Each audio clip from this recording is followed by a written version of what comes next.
in! Welcome, welcome. Hello, hello, hello. What's going on, everyone? Welcome to the last official Lord of the Rings read.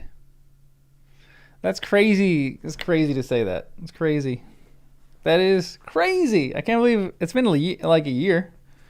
But that's crazy to say that. Crazy. We got Appendix D. We already did E. And then F. So. It's crazy. Yeah, it's wild that we're here. Yeah, and no, Hobbit. I wish that'd be kind of fun to start it tomorrow, but no, not the Hobbit tomorrow. We're gonna take like a week or two break. So, because I probably have some stuff to write about this and some stuff that I want to make videos about with I don't know anything about D and F, but there's probably something. And then I don't know. Then I'm going to be traveling a little bit not next week, the following week. So it's probably, let's do a little calculation right now. I'm going to guess we could probably do a live read the end of April. But maybe like the week of the 20th. Oh no, that's the week I'm going to be away. Scratch that. Maybe the end of April. Yeah, I was thinking about doing on fairy stories, but everyone gave me the recommendation not to do that yet because there's a lot of details there. And I could write like 1,000 of them. Oh, we have to read the epilogue. We need to read the epilogue. That's what we'll do in the meantime. Sometime next week, I'll read the epilogue. That's what we have to do. I keep forgetting about that.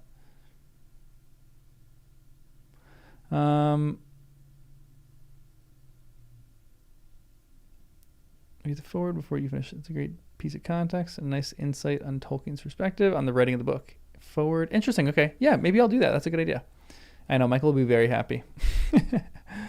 Well, there's like people have been saying that there's like 1,000 things that I can write about it. So I should hold off on that one. Which I don't know. We'll see. Sorry, I just blew into the mic. I'm trying to get dog hair off the mic.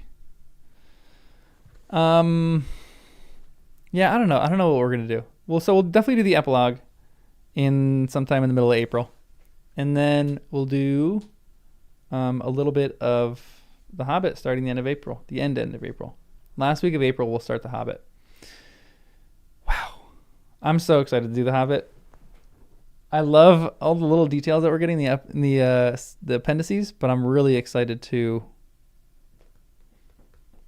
get into like the Hobbit story.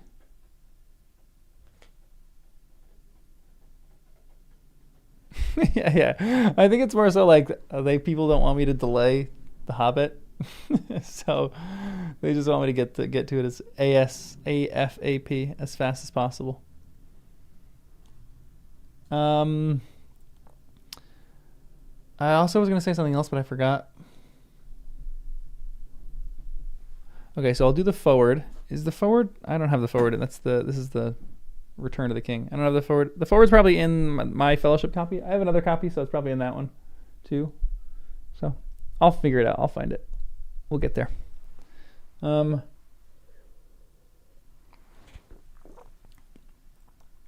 how's everyone doing? What's going on? What's new? We're gonna start reading soon. I can't believe it's coming to a close. I'm gonna be able to close this book once. We have to transliterate the Tengwar. I don't know what the Tengwar is gonna say in the beginning of the book. Is it in this copy? Yeah. Is the copy different in each book? Like, is that text gonna be different in each book, or if I translate one of them, will I be good? Yeah, honestly, Silmarillion maybe in the September. Although I think The Hobbit, I'm gonna go a little bit slower than maybe not a little bit slower, but I don't know what I'm gonna do with the Hobbit yet, because people keep going back and forth that there's gonna be a lot to write about in the Hobbit. Some people say that there's not gonna be that much to write about, not as much as Lord of the Rings. So I keep going back and forth between the two of them, but I think we might average like a chapter every week and a half to 2 weeks, rather than a chapter a week. Because I think I'm gonna space the videos out a little bit, and then when I get to the Silmarillion, I'll probably do like a chapter a month, to be honest. Maybe maybe less, because I feel like there's gonna be too much to write. But yeah, that's kind of the plan. So it's not gonna be that crazy, that much slower, but a little bit slower. But we'll see. I always change my plans too, so it's just gonna depend on when I read the first chapter. Then we'll kind of like make a judgment. We'll see how much that I can actually write about that, and then it might be like an essay per chapter, and maybe it's like we go through it even quicker. We'll see. So I don't know. We'll figure that out as we get there.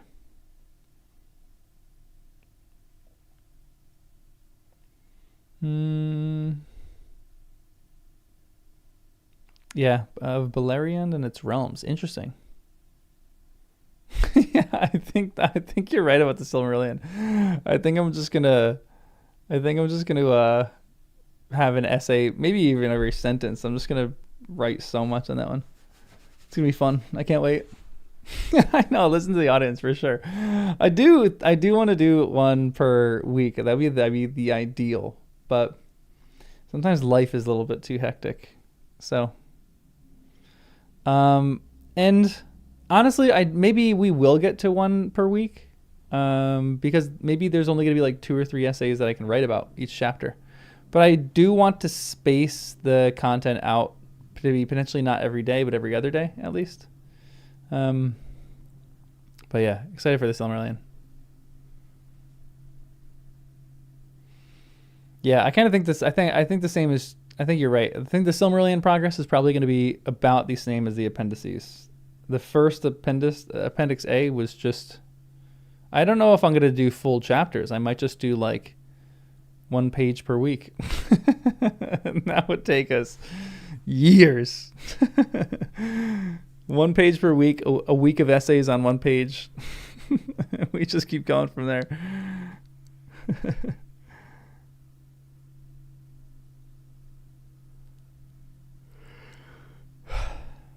There are chapters. Yeah, it's true. Because that's the plan too. Like as soon as we get to the chapter that is the Children of Húrin, we'll instead of reading that chapter, we'll read the book, and then we'll go back and read that chapter. It's gonna be crazy. It's gonna be fun.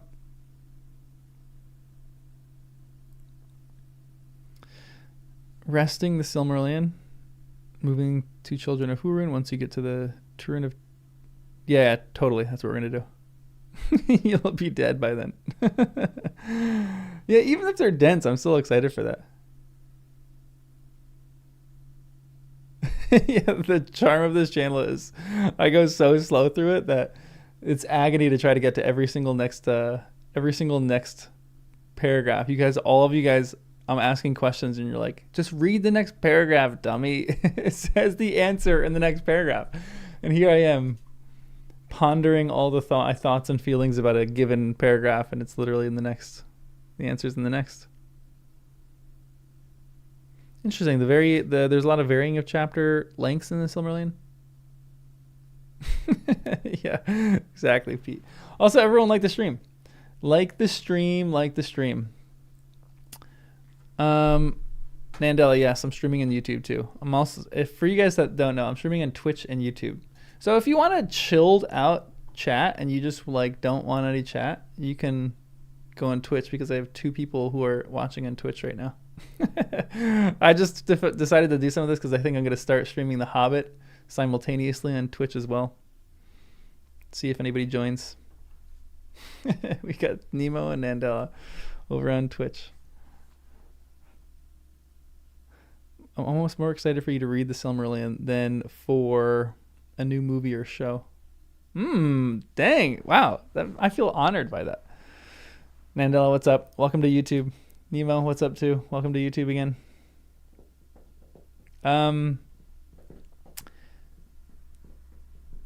Your N wasn't working. Ocean. Ocean to motion. Notion. Okay, before we start, can we talk about the essay that I published today? I don't know how many of you guys watched it yet. The idea of Tolkien and how he envisions death.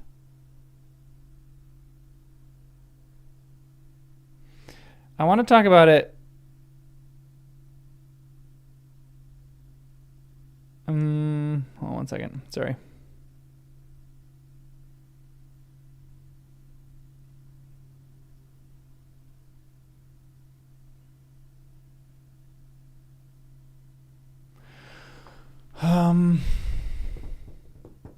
Yeah, things are getting heated in the comments. Things are getting very heated in the comments. My 10-second summary is that J.R.R. Tolkien. Hey, SoCal Hobbit, welcome to the Hot Tamales. Or So Hobbit. S-O-C Hobbit. No, not SoCo. Or SoCal. Okay, my thesis in... I think I need to make my theses clearer sometimes whenever I write an essay. Because after I finished that one, I was like, people are misunderstanding a lot what I'm trying to say. People are like, oh, you're just confused about this, you're confused about that. The whole point was that I'm not really confused about what Tolkien is trying to communicate. I just am understanding deeper what he's trying to say. That was the whole point of it. But my thesis was this, that J.R.R. Tolkien likes killing his characters off in a specific kind of way. And killing, not like, they die in battle. The killing of his characters usually happens when they return to duty rather than most of his characters don't die surrounded by their families. Aragorn is a weird exception to that, but he still doesn't die.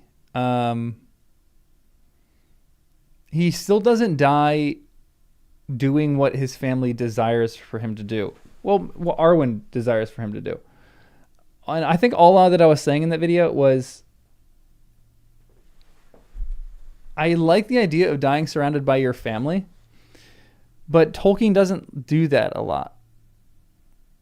He has them return to their duties. Like, the Hobbits are the best example of this, which is why I get frustrated with them. They had their family and their lives. I'm sure their families probably would have liked to bury them in the Shire. But I'm sure their families would have liked to spend the last years that they had with them. But they go off to Rohan and then Minas Tirith, and they spend the last of their days in Minas Tirith, and they're buried in Minas Tirith, which is great. They're like in the little retirement community in Minas Tirith. But it's also, to me, this is Tolkien and him writing from a veteran perspective, where it's like people can't understand him. His like brotherhood of veterans, his brotherhood of soldiers can understand him. And so he returns to the place where he is most clearly himself, rather than the place where you're, I think, most clearly loved. Which maybe those two things are a bad dichotomy between them, but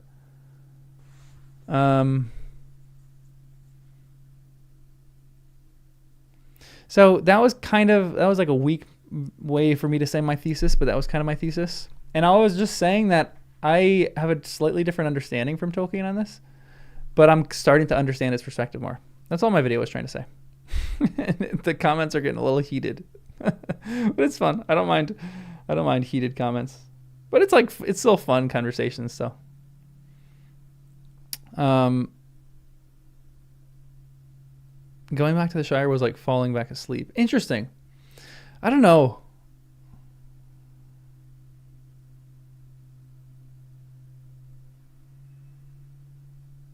Yeah, it's a good point too, because as I was thinking about it more, I think one of the things that I have to understand too is that Tolkien isn't necessarily trying to give a satisfying deaths. He's trying to kind of wrap up characters. But I do think that a lot of his World War I experience and what he probably felt and experienced correlated to this, especially with the Hobbits, because the Hobbits kind of go back to their buddies who understand them. Sam goes back to his purpose. Merry and Pippin go back to what they feel their purpose is. And to me, it's a thing with veterans that like, you know, there's a thing where no one can really understand some of the things that they've gone through other than the people that they've gone through that with. It's like trauma bonding. But it also makes me sad that people, like, they think their families wouldn't have been able to really, really understand what they were going through. There's a certain level where they wouldn't, but there also is a sense where their families could, and their families would love them in spite of that. And them dying closer to those brothers than their families shows me slightly what their priorities were, which maybe that's just what makes me a little sad. Or not, I think sad's the wrong word, but just it makes me curious what was going on in the rest of their life. Were they distant from their families because they felt like their families couldn't necessarily understand their trauma or understand what they were going through? I don't know. And it's a great question too. If Merry and Pippin's wives, predeceased them. It's not recorded. It's such a great question. Good Friday, I had a revelation about Aragorn on death. Aragorn is a Christ figure. He lays down his life willingly. He'll be united to his wife beyond the circles of the world. And that's the thing too. I don't fully understand about. I don't fully understand the afterlife in Tolkien's world yet. I guess there is, but I don't understand that because I don't think I've gotten there yet in some of these books and what he believes and assumes about this. On the channel because you were spending time at your dad's during. Oh man, that's a great way to find this channel, Jasper. I'm glad that he found this for that.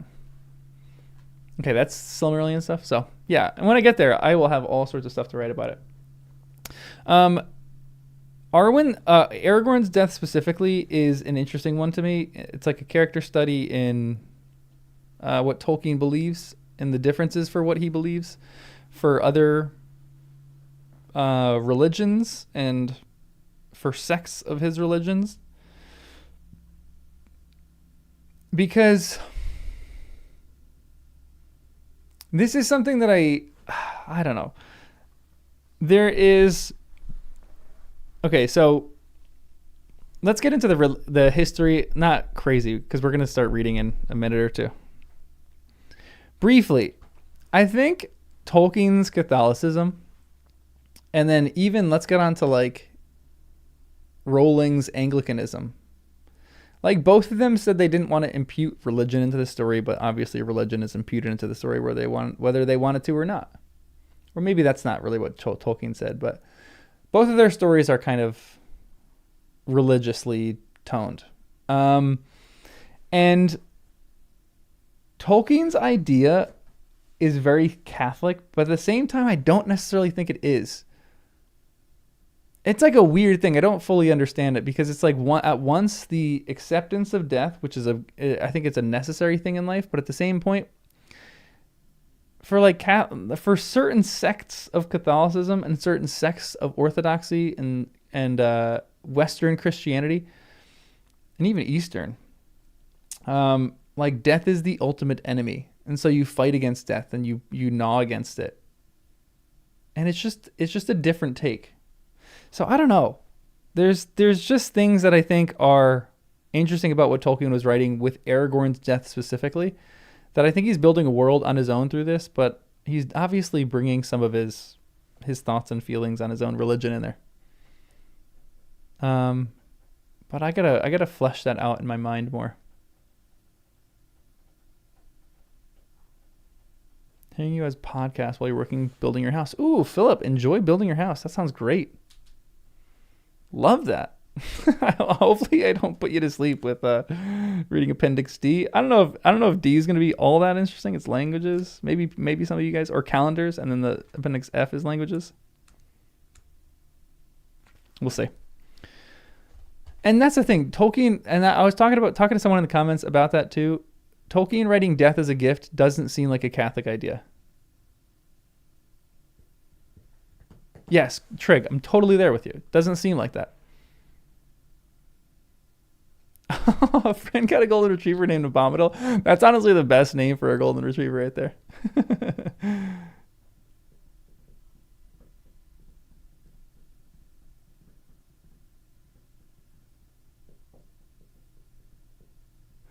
Arwen says she didn't understand Tales of People.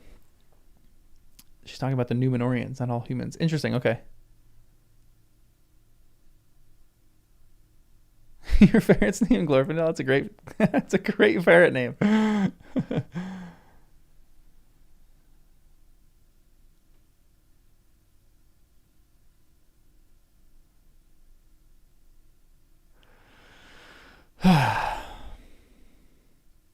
Oh, Kathy. Love that. Enjoy the walk. I feel like this is a good little listen while you're going for a walk with your hound. That sounds great. One of these days, I'll just take you guys on a walk with me with Wes, and we'll talk about Lord of the Rings or something. I don't even know how. I probably just stream that on my phone or something.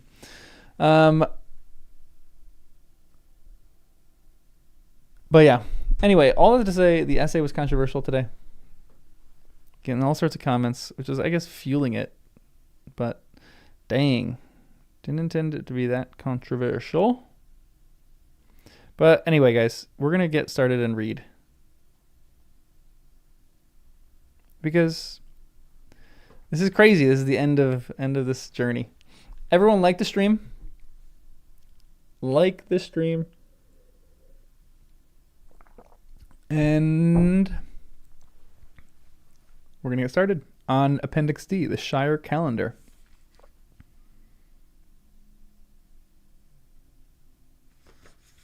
Okay, so we start off with a calendar, which we have.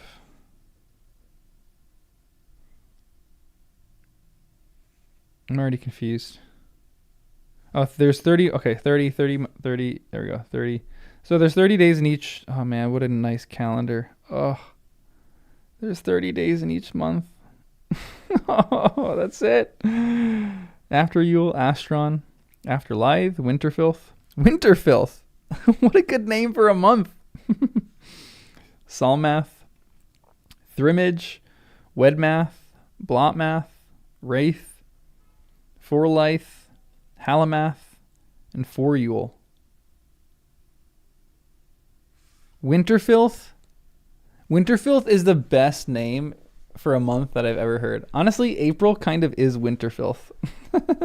Is that April? When does the Shire year start?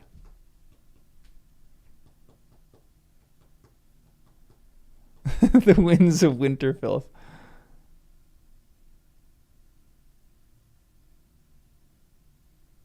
Does it start in like January? Is it like the start of the year is January? When's the first day of the year for hobbits? Oh, I'm looking at it different. Winterfilth is oh, there you go. It goes down. That's weird. After Yule, Salmath, Wraith, Astron, Thimage, Forlythe, Afterlife, Wedmath, Halamath, Winterfilth, Blotmath, Foryule. So it goes the opposite way. Hey, Michael, what's up? Michael, we were just talking. We're gonna do the epilogue pretty soon, just because you're here. We're gonna do that probably next week. So I know you've been waiting for that. Haven't been able to make a stream. The months are actual Old English months. Interesting.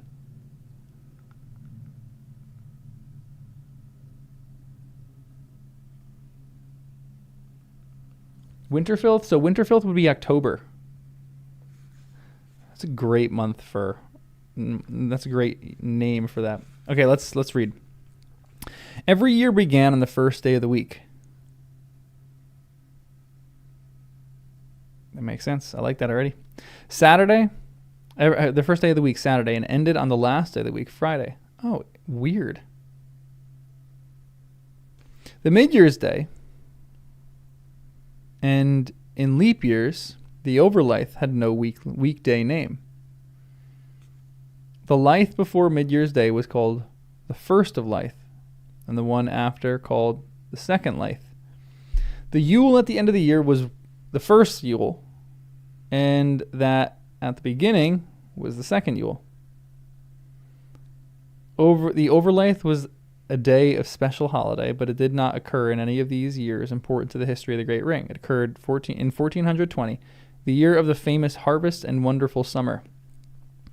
And the merrymaking in that year is said to have been the greatest in memory or record. Oh yeah. The calendar in the Shire differed in several features from ours. The year, no doubt, was of the same length. Okay, so it's 365 days, 5 hours, 48 minutes, and 46 seconds. Did they have leap years?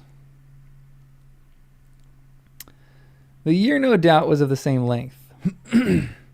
For long ago, as those times are now reckoned in years and lives of men, they were not very remote according to the memory of earth. It is recorded by the hobbits that they had no week when they were still a wandering people. And though they had months governed more or less by the moon, their keeping of dates and calculations of the time were vague and inaccurate. In the westlands of Eriador, they had begun to settle down and adopted the king's reckoning of the Dunedain, which was ultimately of Eldarion's origin. Oh, interesting.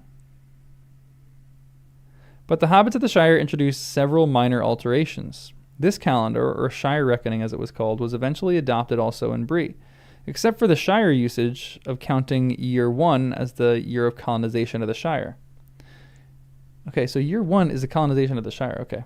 It is often difficult to discover from old tales and traditions precise information about things which people know well and took for granted in their own day, such as the names of the letters, or of the days of the week, or the names and lengths of months.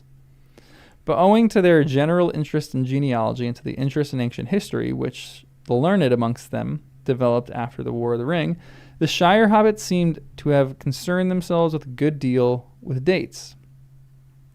And they even drew up complicated tables showing the relations of their own systems with others. I am not skilled in these matters, and may have made many errors. But at any rate, the chronology of the crucial years, SR 418, 1418, and 1419, is so carefully set out in the Red Book that there cannot be any much doubt about days and times at that point. Okay, interesting. My pencil flipping. Oh, I just dropped it. I had the pressure on me.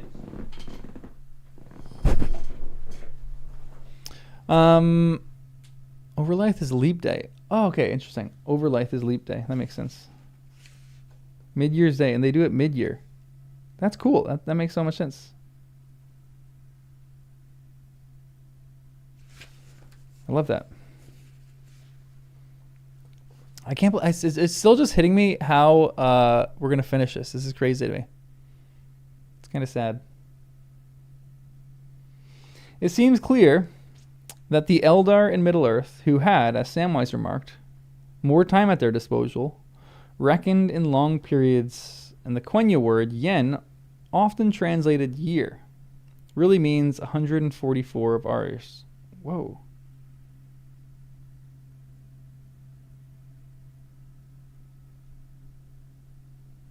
Whoa, so, that's crazy. So 144 years for me is 1 year for an elf.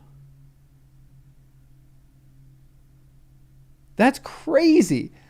So Arwen essentially spent 1 year with Aragorn. That's nuts. Wait, can someone tell me how old Arwen is? I want to do the math on this one. What do I have to do? Divide it by 144?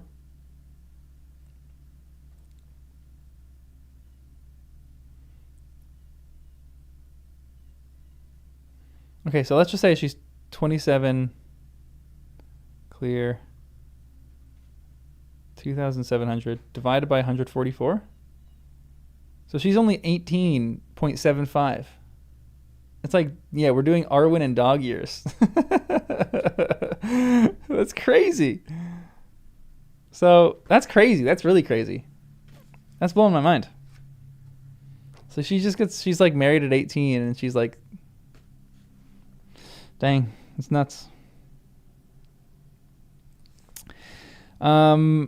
The Eldar prefer to reckon in 6s and 12s as far as possible. A day of the sun they called a ray, and reckoned from sunset to sunset. The yen contained 52,596 days. For ritual rather than practical purposes, the Eldar observed a week, or unique, of 6 days, and the yen contained 8,766 of these inquire, reckoned continuously throughout the period.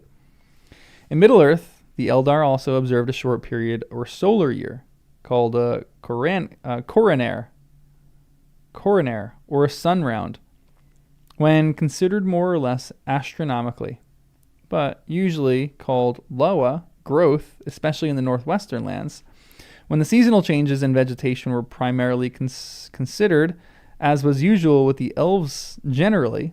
The loa was broken up into periods that might be regarded either as long months or short seasons. These no doubt varied in different regions. But the hobbits only provide information concerning the calendar Romladris. In that calendar, there were 6 of these seasons, of which the Quenya names were Twile, Leirai, Yavier, Quelle, Hrive, Corie. My pronunciation probably terrible on that, but what do you think?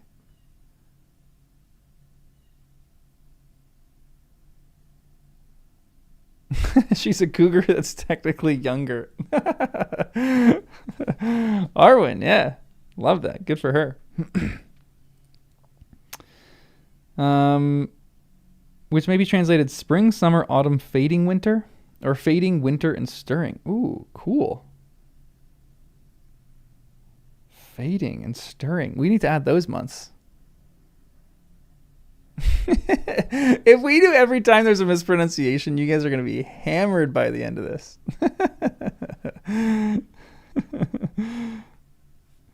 The Sindarin names were Ethwil, Lair, Yavas, Firith, Riu, Echwir. Fading was also called Lasailanta, leaffall, or in Sindarin, Narbaleth, sun waning. Lare and Hrive each contain 72 days and the remainder 45 or 54 each. The Loa began with Yestare, the day immediately before Twile, and ended with Matare, the day immediately after Corie. Between Yave and Quelle were inserted 3 Endiri, or middle days. This provided a year of 365 days, which was supplemented by doubling the Endiri, adding 3 days in every 12th year. How any resulting inaccuracy was dealt with is uncertain, but if the year was then of the same length as now, the yen would have been more than a day long too. That there was an inaccuracy is shown by a note in the calendars of the Red Book to the effect that it is the reckoning of Rivendell. The last year of every 3rd yen was shortened by 3 days. The doubling of the 3 Endiri due in that year was omitted, but that has not happened in our time. Of the adjustment of any remaining inaccuracy, there is no record. Okay, so all this is kind of over my head a little bit, but yeah, drink at your discretion, because otherwise you guys are going to be hammered. The Númenóreans altered these arrangements. They divided the Loa into shorter periods of more regular length, and they adhered to their custom of beginning the year in midwinter, which had been used by men of the northwest, from whom they were derived in the first age. Oh, interesting. That's kind of like us. Later, they also made their week one of 7 days, and they reckoned the day from sunrise out of the eastern sea to sunrise. The Númenórean system, as used in Númenor and in Arnor and Gondor until the end of the Kings, was called the King's Reckoning. The normal year had 365 days. It was divided into 12 Astari, or months, of which 10 had 30 days and 2 had 31. The long Astar were those on either side of the mid-year, approximately are June and July. The first day of the year was called Yestere. The middle day was called Loende, and the last Matare. These 3 days belonged to no month. In every fourth year, except the last of a century, 2 Indari, or middle days, were substituted for Leonde. In Numenorian calculations, calculations started with SA1. The deficit caused by deducting 1 day from the last year of a century was not adjusted until a year of a millennium, leaving a millennium deficit of 4 hours, 46 minutes, and 40 seconds. This addition was made in Numenor in SA 1000, 2000, 3000. Oh, interesting. After the downfall in SA 3319, the system was maintained by the exiles, but it was much more dislocated by the beginning of the Third Age with a new numeration. In SA 3442 became TA1 by making TA4 a leap year instead of TA3. One more short year of only 365 days was intruded, causing a deficit of 5 hours, 48 minutes, 46 seconds. The millennial additions were made 441 years late in TA 1000, 2000 to reduce the errors so caused and the accumulation of the millennial deficit. Mardiel the Steward issued a revised calendar to make effect in TA 2060 after a special addition of 2 days to 2059, which concluded 5.5 millennia since the beginning of the Numenorian system. But this still left about 8 hours deficit. This is crazy that he gets into this. I love this. Like, this isn't my cup of tea, but it's my cup of tea in the sense that Tolkien thought about his world this much. This is so great. It makes me so happy and so honored to read this, that he thought about his work so much that he wrote an entire appendix devoted to calendar reckoning. Man.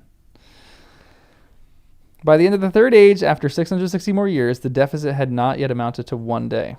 The revised calendar introduced by Mardiel was called the Steward's Reckoning and was adopted eventually by most of the users of Westron language except the hobbits. The months were all of 30 days, and 2 days outside the months were introduced. One between the 3rd and 4th months, and one between the 9th and 10th, September and October. These 5 days outside the months were holidays. The hobbits were conservative and continued to use a form of king's reckoning adapted to fit their own customs. Their months were all equal and had 30 days each, but they had 3 summer days called the Shire, the Lithe, or the Lithe days between June and July. The last day of the year and the first of the next year were called the Yule days. The Yule days and the Lithe days remained outside the months, so that January 1st was the second and not the first day of the year. Every 4th year, except in the last year of the century. In the Shire, in which year 1 corresponded with TA 1601, and Bree, in which year 1 corresponded with TA 1300, it was the year of the first century. It was the first year of the century. There were 4 Lithe days. The Lithe days and Yule days were the chief holidays and times of feasting. The additional Lithe day was added after Mid-Year's Day, so that 184th day of the leap year was called Overlithe, and was a day of special merrymaking. In full Yuletide was 6 days long, including the last 3 and the first 3 days of each year. The Shire folk introduced one small innovation of their own, eventually adopted in Bree, which they called the Shire Reform. They also found the shifting of the weekday names in relation to dates from year to year untidy and inconvenient. So, in the time of Isengrim the second, they arranged that the odd day which put the succession out should have no weekday name. After that midday year, and the Overlithe was known only by its name and belonged to no week. In consequence of this reform, the year always began on the first day of the week and ended on the last day. On the same dates, in any one year had the same weekday name in all the other years, so that Shire folks no longer bothered to put out weekday in their letters or diaries. It will be noted if one glances at the Shire calendar, that the only weekday in which no month began was Friday. It thus became a jesting idiom in the Shire to speak of on Friday the 1st, when referring to a day that did not exist, or to a day on which very unlikely events, such as the flying of pigs, or in the Shire, the walking of trees, might occur. And the full expression was on Friday the 1st of Summerfilth. Because Summerfilth is in a month. This is great. This is fun. The flying of pigs or the walking of trees in the Shire wouldn't occur in the Shire, but it does. Isn't the Old Forest kind of in the Shire? Is it technically in the Shire or not in the Shire? Where is the Old Forest in the Shire?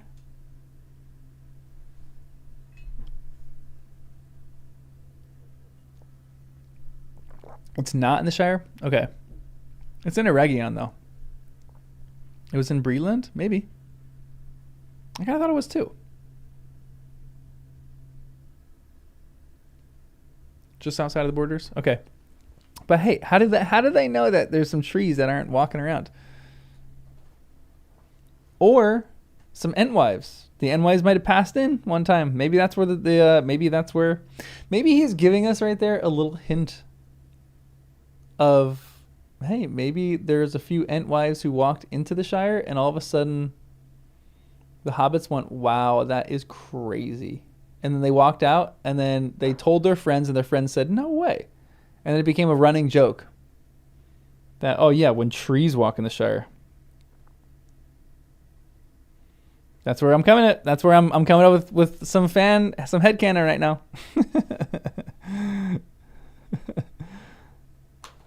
Buckland is only kind of in the Shire. Okay, interesting. Oh, yeah, that's right. Okay, King Elessar changed it. Okay. They found this quite convenient at home, but not so convenient if they ever traveled further than Bray. In the above notes, as in the narrative, I have used our modern names for both months and weekdays, though of course neither the Eldar nor the Dunedain nor the Hobbits actually did so. Translation of the Westron names seem to be essential to avoid confusion, while the seasonal implications of our names are more or less the same, at any rate in the Shire. It appears, however, that Mid-Year's Day was intended to correspond as nearly as possible to the summer solstice. In that case, the Shire dates were actually in advance of ours by some 10 days, and our New Year's Day corresponded more or less to the Shire January 9th. In the Westron, the Quenya names of those months were usually retained as the Latin names that are now widely used in alien languages. They were Narvinu, or Narvinye, Nemine, Sulime, Virise, Lantase, Narie, Karamie, Urime, Yevanie, Narqualie, Hisime, and Ringare. The Sindarin names used only by the Dunedain were Narwain, Ninui, Gwerion, Gwirith, Lothron, Norwi, Kerveth, Uri, Ivanath, Narbaleth, Hithwi, and Girithron. Dang. Entwives were killed by the hobbits during the great bonfire in the Old Forest? No! No, that's so sad. Yeah, if Stephen King wrote Lord of the Rings, for sure. That is Stephen King's version. In this nomenclature, the hobbits, however, both of the Shire and of Bree, diverged from the Westron usage and adhered to old-fashioned local names of their own, which they seem to have picked up in antiquity from the men of the Vales of Anduin. At any rate, similar names were found in Dale and Rohan.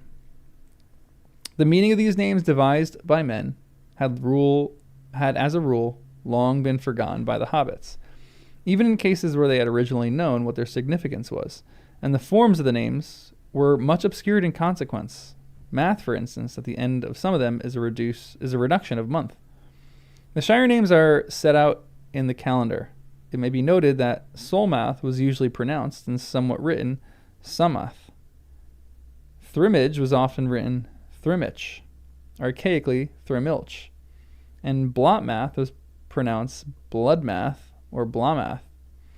In Bree, the names differed, being Frey, Solmath, Wraith, Clithing, Thrimage, Light, the Summer Days, Maid, Wedmath, Harvestmath, Wintring, Blooding, and Yulemath. Fairy Sheathing and Yulemath were also used in the East Farthing. It was a jest in Bree to speak of Winterfilth in the Muddy Shire, but according to Shire folk, Wintering was a Bree alteration of an older name, which had originally referred to the filling or completion of the king's year before winter, and descended from times before the full adoption of kings reckoned when the new year began after the harvest. The Hobbit week was taken from the Dunedain, and the names were translations of those given to the days in the Old North Kingdom, which in their turn were derived from the Eldar. The 6 days of the week, the 6-day week of the Eldar had days dedicated to or named after the stars, the sun, the moon, the two trees, the heavens, and the valor or powers, in that order, the last of the days being the chief day of the week. Their names in Quenya were Elenia, Arania, Isilia, Alduya, Manela, Valanya, or Tarion. The Sindar names were Orgilion, Oranon, Orithiel, Orgalathad, Ormanel, Orbelane, or Rodden. The Númenóreans retained their dedications in order, but altered the 4th day to Alday with reference to the white tree only, of which Nimloth, that grew in the king's court in Númenor, was believed to be a descendant. Also, desiring a seventh day and being great mariners, they inserted a sea day, Aerenia, or Rainron, after the heavens day. Whew. How drunk are you guys right now? Because my pronunciation is all over the place. The hobbits took over this arrangement, but the meanings of their translated names were soon forgotten, or no longer attended to, and the forms were much reduced, especially in everyday pronunciation. The first translation of the Númenórean names was probably made 2,000 years or more before the end of the Third Age, when the whole week of the Dunedain, the feature of the reckoning earliest adoption by alien people, was taken up by men in the north, as with their names of month. The hobbits adhered to these translations, although elsewhere in the Westron area, the Quenya names were used. Not many ancient documents were preserved in the Shire at the end of the Third Age. Far the most notable survival was Yellowskin, or Yearbook of Tuckborough.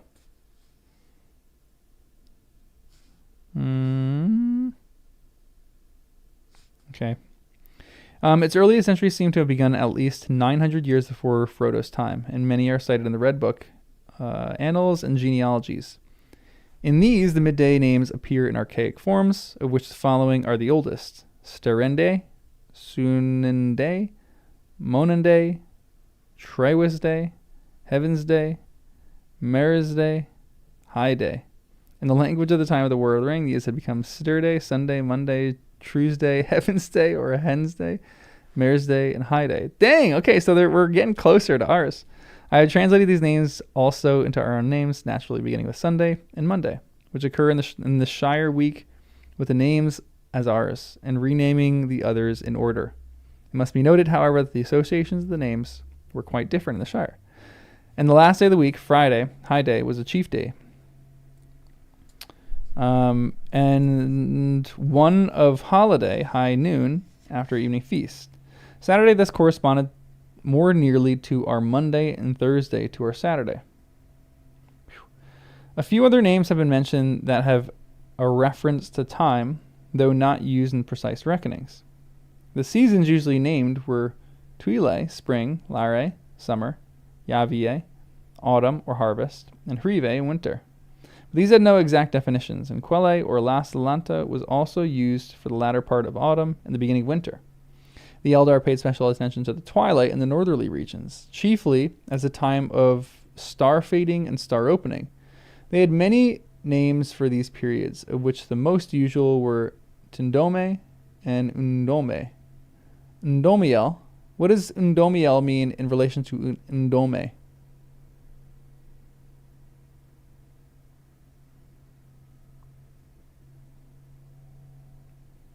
Also, if you can hear a little buzzing, there's construction going on right outside my apartment, and it might be a little loud. Evening star, so same root. Okay, interesting.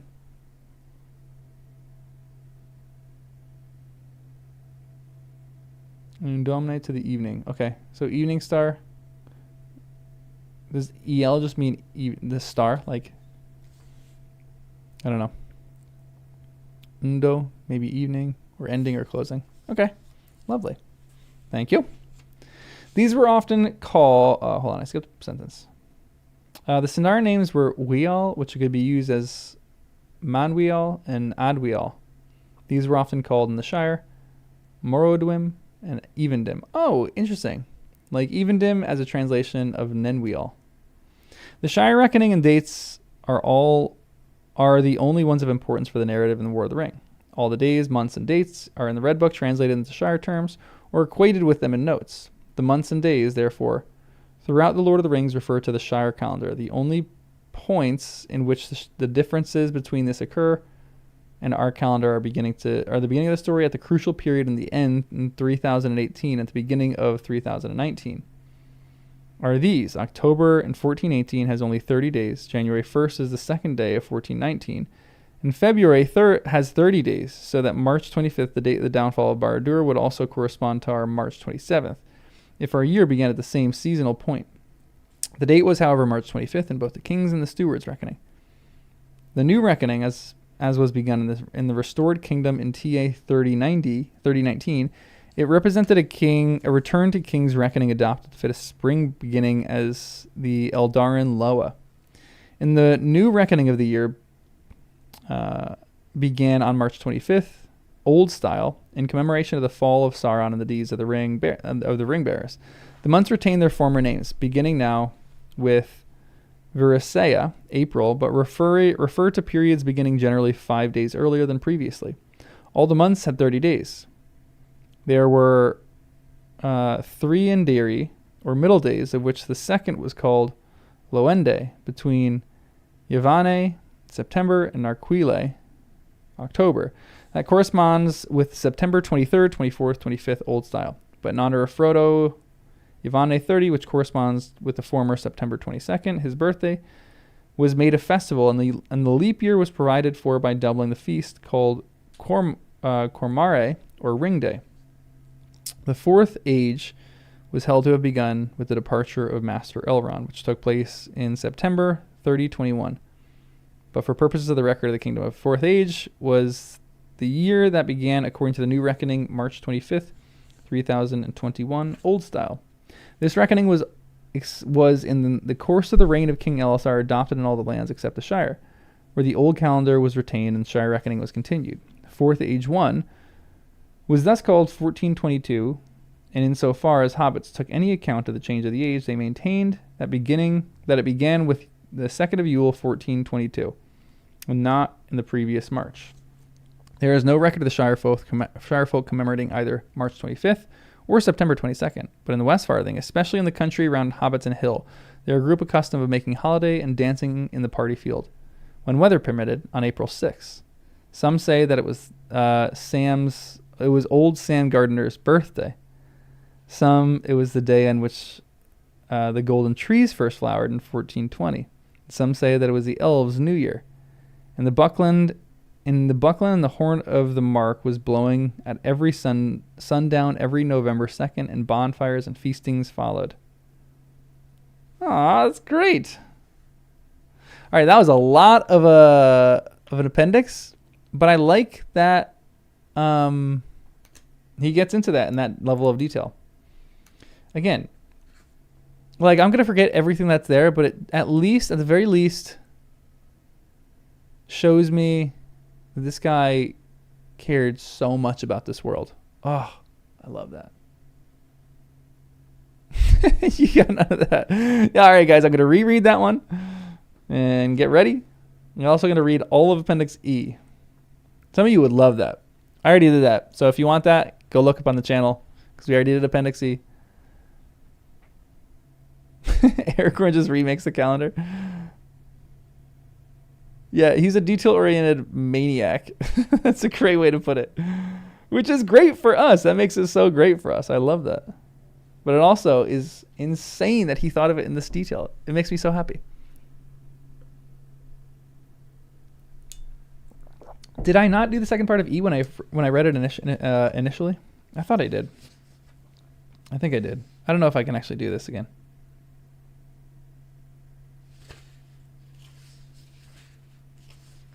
Because I remember I read this and then everything left my brain.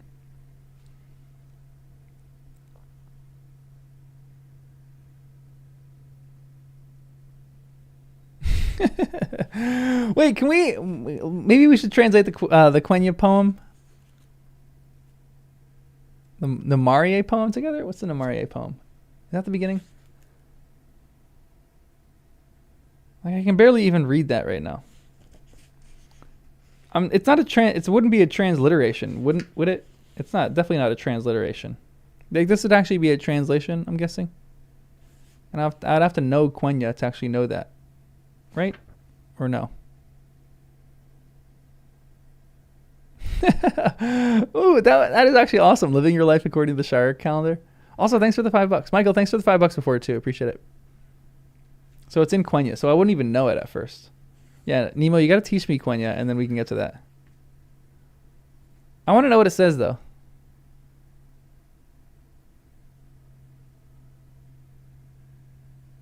Your blood's going to get thin if you read the poem? So the title page is just a transliteration. So if I do that, is the first part in Dwarven runes? Hold on one second. Okay, so it's a transliteration in English, so maybe we can do this. Hold on. Oh, this is gonna be brutal. Sorry, boss. Can't go on Monday. It's a weekend in the Shire Reckoning. Okay, hold on. Let me look this up. It doesn't even tell me the letters, what these letters actually are, though. That's the issue. Because I have to keep flipping pages. This is the top is the. It looks like Dwarvish in the top. Is this speak, friend, and enter? Hold on. I need to look this up just on my computer. I'm not going to look up the answer, don't worry. Dwarvish letters, L-O-T-R.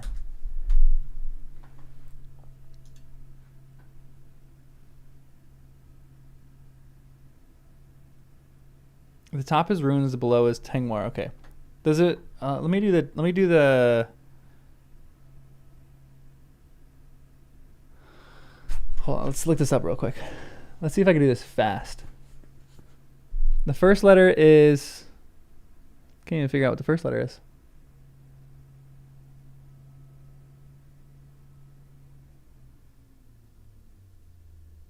Dude, the first letter isn't even here.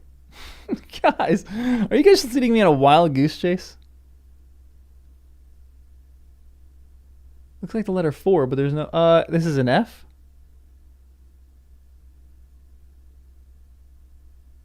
Is that an F? The first letter is an F?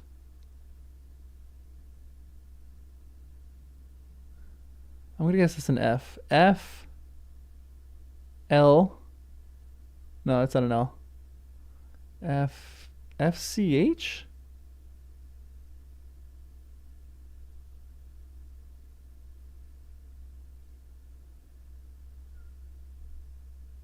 Dude, there's no way.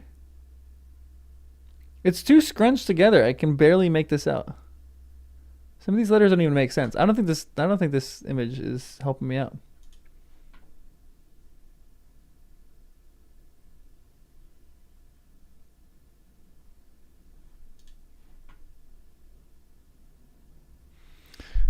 This is for the birds. I'm gonna do this later. I don't want a whole stream of me just looking back and forth at this thing, trying to figure this out. Although I'm really curious what it says now.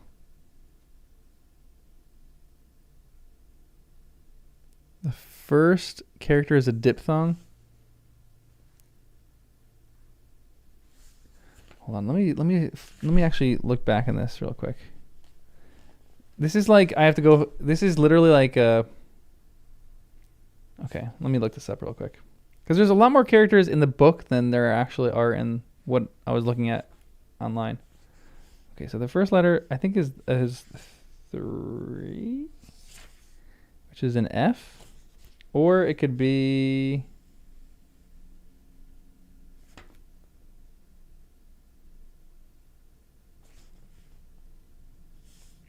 Maybe it's 11, which is a TH.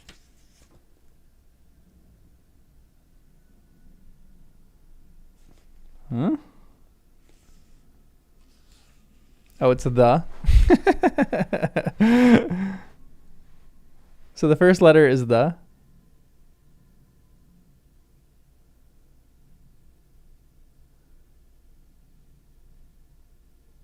Should I just do the Tengwar? Is the Tengwar easier? Does it have a chart that's better? No. The chart's going to make me flip pages all the way here too. The values of... Okay, hold on. Let me do maybe this. No way. That's too... This is the Tengwar in mine looks like a big blot. Like it's not clear. I need a clear version of that. I'm going to do this later because otherwise... Translates beware the cold drakes. Imagine. That would be great. I'll be so happy about that. So the first letter is the. Let me do... Is the Tengwar more important than the Dwarvish? Are they both the same thing?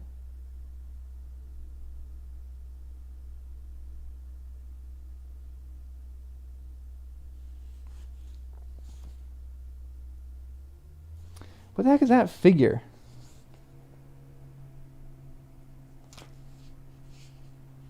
There's like weird dots in all these.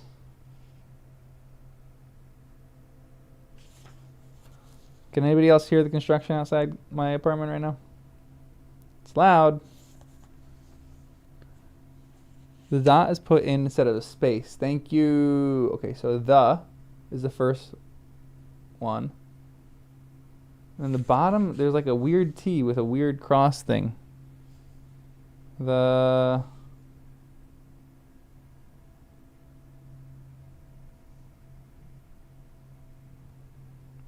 letter doesn't even exist.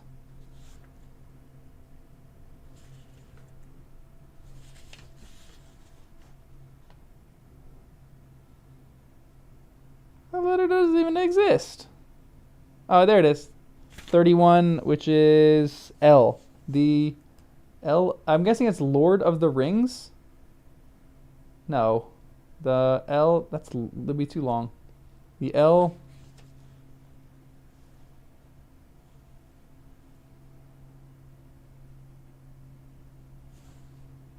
The L. That second letter looks like a...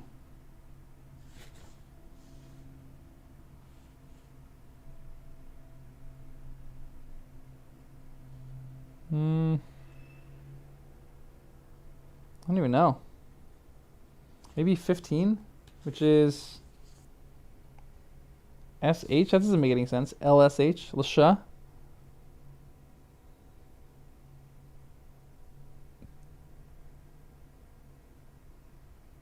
Look up Kirith on Wikipedia.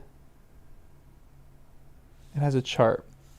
This is gonna be what a fun stream.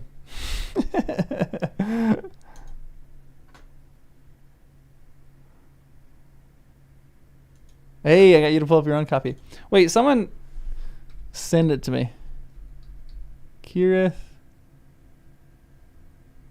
First letter is F for OF. Wait, Kirith what? Kirith. Wiki. Kirith on Goal Wiki.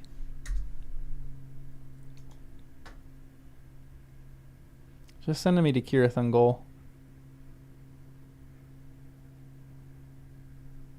Kirith, semi-artificial script. There we go.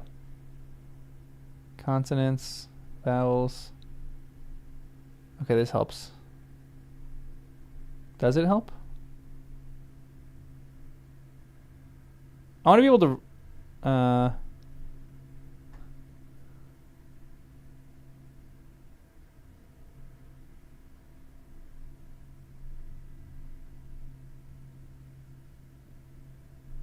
They're talking about Balin's tomb. Hold on, there's a lot of charts here.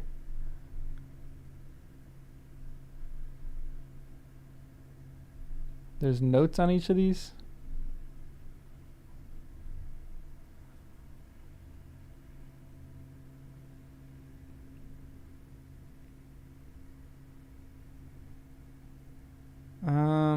Yeah, we are down a rabbit hole right here, but it's kind of a fun rabbit hole. But I feel like I need to do this on my own time. Unless you guys really want me reactions. Unless you guys really want my reactions to this.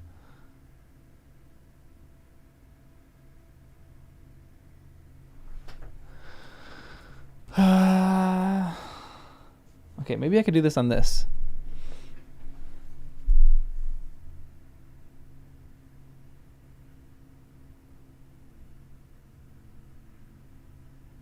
Okay, I'm gonna do this later. Maybe I'll do a whole different. I'll do a stream with this sometime later, and I'll just do this trying to figure this out.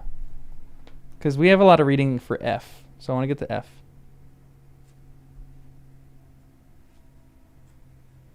Let's read F. I think the construction out there is gonna drive me mad. Hold on, let me take a drink and then we're gonna start F. Because otherwise you guys are going to be sitting here watching me try to figure this out for an hour. And only a few people want to do that. I'll do that later. It's good that it's a transliteration because then I'll figure it out later. All right. F to pay respects. F the transliteration. All right, here we go. This is Appendix F. This is the languages and people of the Third Age. The language... Ooh, handwritten transliteration of Baron Luthien. That's actually crazy that you did that. I love that. The language represented in this history by English was the restaurant or common speech of the Westlands of Middle-earth in the Third Age. In the course of that age, it had become the native language of nearly all the speaking people, save the elves, who dwelt within the bounds of the old kingdom of Arnor and Gondor, that is along all the coast from Umbar north to the Bay of Forakel. Inland, as far as the Misty Mountains and up the Efelduath. It is also spread up the North Anduin, or north up the Anduin, occupying the lands west of the river and east of the mountains as far as the Gladden Fields. At the time of the War of the Ring, at the end of the age, these were still its bounds as a native tongue, though large parts of Eriador were now deserted and few men dwelt on the shores of the Anduin between the Gladden and the Rhoros. A few of the ancient wild men still lurked in the Druidian forests in Anorian, and in the hills of the Dunland a remnant lingered of an old people, the former inhabitants of much of Gondor. These clung to their own language, while the plains of Rohan were now dwelt with the northern people, the Rohirrim, who had come into that land some 500 years earlier. But the Westron was used as a second language of intercourse by all those who retained a speech of their own. I read a funny essay on that one, but I'm not. Even by the elves, not only in Arnor and Gondor, but throughout the vales of Anduin and the eastward to the further eaves of Mirkwood. Even among the wild men and the Dunlandings who shunned other folk, there were some that could speak it, though brokenly. The elves, far back in the Elder Days, became divided in two main branches, the West Elves, the Eldar, and the East Elves. Of the latter kind, most of the elven folk of Mirkwood and Lorien, but their languages do not appear in this history, in which all the elvish names and words are of Eldarin form. It says in Lorien, at this period Sindarin was spoken, though with an accent, since most of its folks were of Sylvan origin. This accent and its own limited acquaintance with Sindarin misled Frodo, as he pointed out in the Thane's book by a commentator of Gondor. All the elvish words cited in Book 1, Parts 2, Chapters 6, 7, and 8 are in fact Sindarin. And so are most of the names of places and persons, but Lorien, Caris, Galadon, Amroth, and Nimerdel are probably of Sylvan origin, adapted to Sindarin. Of the Eldarin tongues, two are found in this book, the High Elven or Quenya, and the Grey Elven or Sindarin. The High Elven was an ancient tongue of Eldamar beyond the sea, and first to be recorded in writing.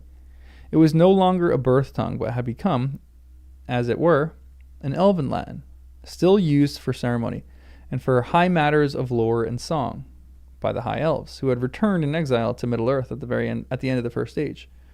The Grey Elven was in origin akin to Quenya, for it was the language of the Eldar who, coming to the shores of Middle-earth, had not passed over the sea, but had lingered on the coasts in the country of Beleriand. There Thingol, Greycloak of Doriath, was their king.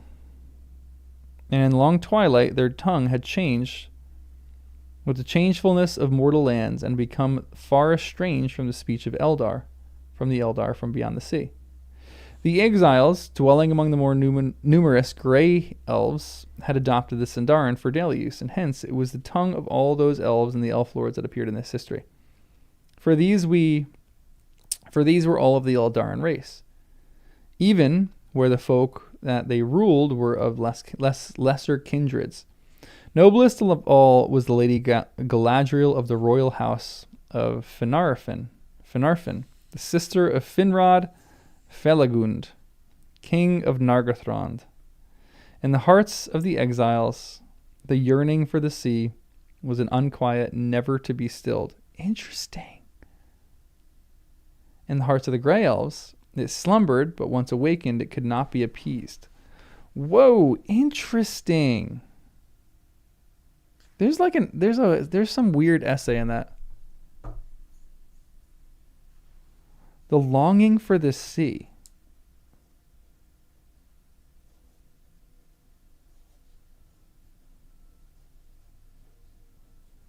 He's got a little bit of homesickness.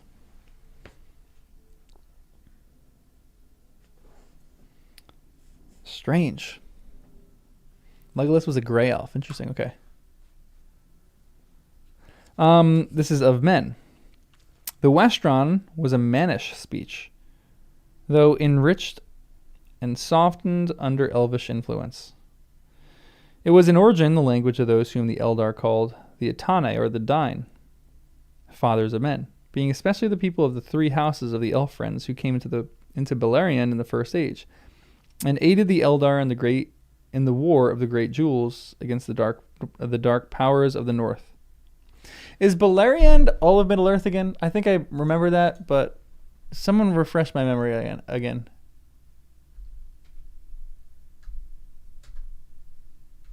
I think that's all of Middle Earth. It's not all of it. It's just a part of it. It's a Silmarillion spoiler. Okay, so I won't look it up. Beleriand is not all. Okay, don't look it up. I won't look it up.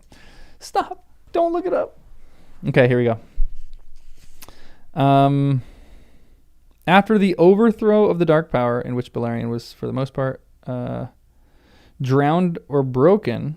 In which Beleriand was, for the most part, drowned or broken. It was granted as a reward to the elf friends that they also, as the Eldar, might pass west over the sea.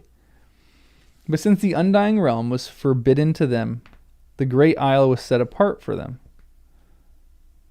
Most westerly of all mortal lands, the name of that isle was Numenor.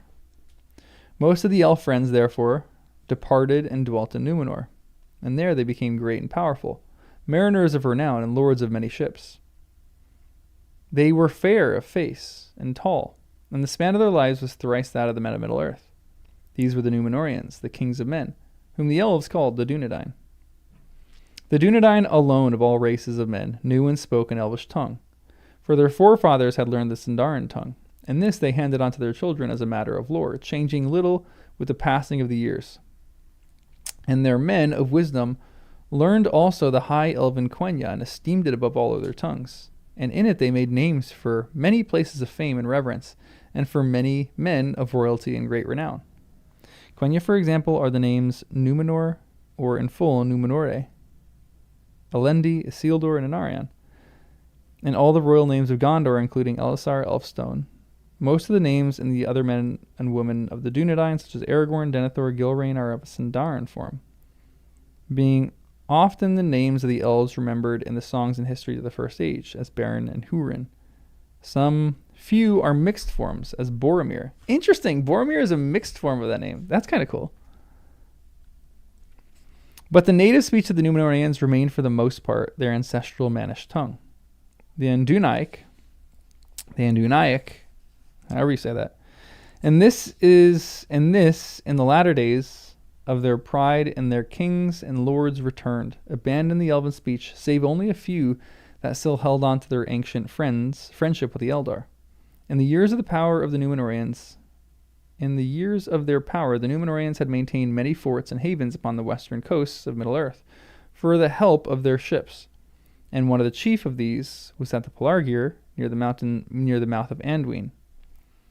There, Dunaic was spoken, and mingled with many words of the languages of lesser men, it became a common speech that spread thence along the coasts among all that had dealings with the Westerness.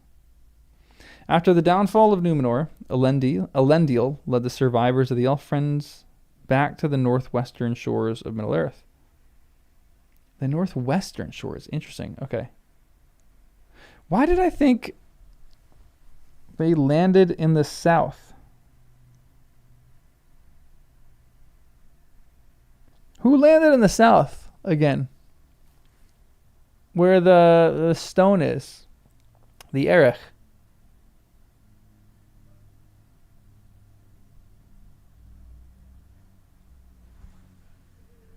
Isildur and Anarion. Okay. Farazone? No, Farazone was in Umbar, wasn't he? The Black Numenorians? Was it? Also, there's a truck right outside, so we're going to be hitting that hard.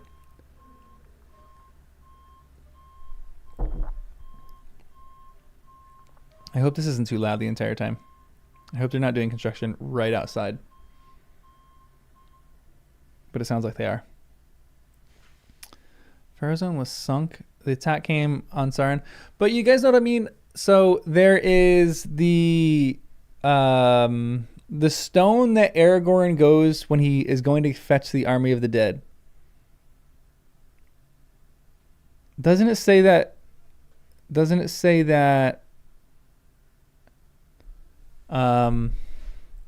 there was like a set of stones there laid by the men who came from Numenor? Or something like that. I don't know why I'm remembering it that way. But that's how I'm remembering it. Is it ringing any bells? You guys know this way more than I do. The Stone of Erech. Yeah, it was the Stone of Erech. What was that again? That was where Anarion and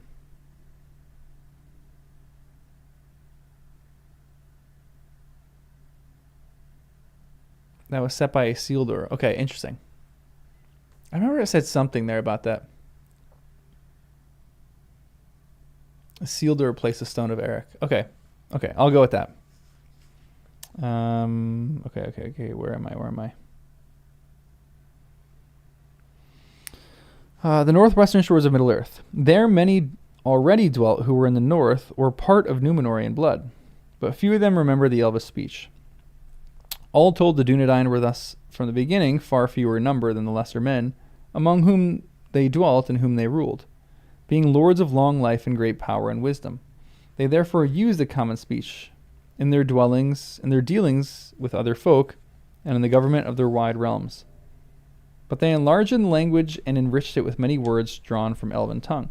In the days of the Numenorian kings, this ennobled Westron speech spread far and wide, even among their enemies, and it became used more and more by the Dunedain themselves. So at the time of the War of the Ring, the elven tongue was only known to a small part of the people of Gondor, and spoken daily by fewer. These dwelt mostly in Minas Tirith, and the townlands adjacent, and in the lands of the tributary princes of Dol Amroth. Yet the names of nearly all places and persons in the realm of Gondor were of elvish form and meaning. A few were of forgotten origin, and descended doubtless from the days before the ships of Numenor sailed at sea.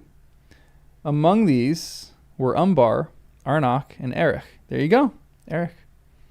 And the mountain names, Eilenach and Rimon. Forlong was also a name of the same sort. Most of the men of the northern regions and of the westlands were descended from the Edain of the first age, or from their closest kin. Their languages were, therefore, related to the Adunaic. Man, this is a loud truck out there. Sorry. And some still preserved a likeness to the common speech. Of this kind were the people of the upper vales of Anduin, the Bjornings, and the woodmen of the western you can barely hear the truck? Okay, good. Because I can hear it real loud. The Bjornings and the Woodmen of the Western Mirkwood. Who are the Woodmen of Western Mirkwood? I like them, but I don't know who they are.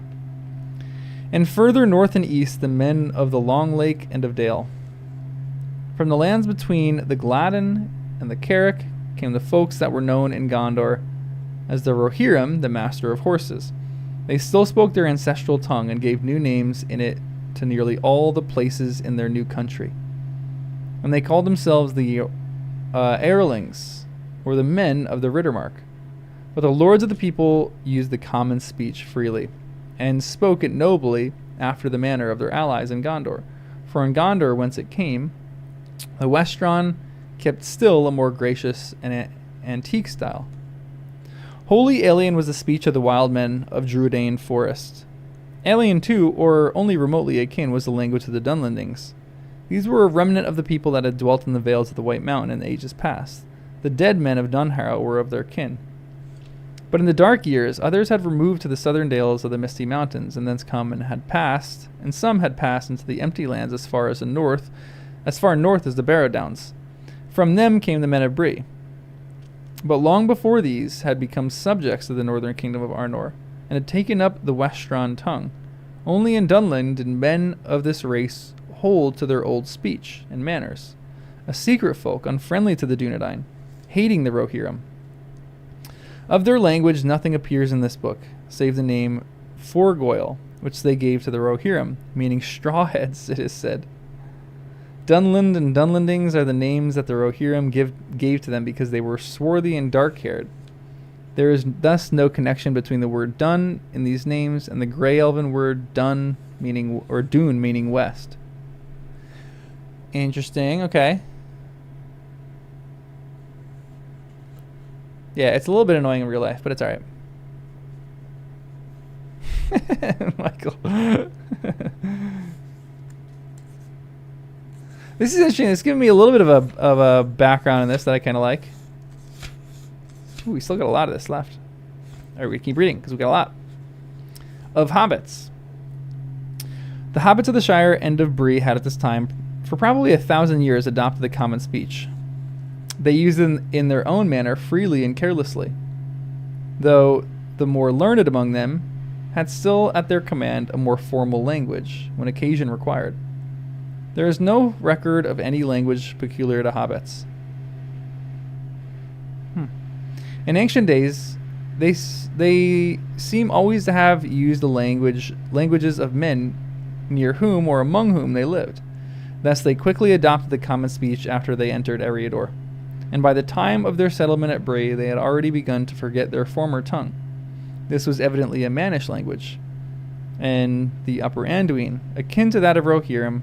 The Rohirrim thought, though the southern stewards appeared to have adopted a language related to Dunlandish before they came north to the Shire. The stewards of the Angle who returned to the Wilderland had already adopted the common speech, but Deagle and Smeagol are names in the Mannish language of the region near the Gladden.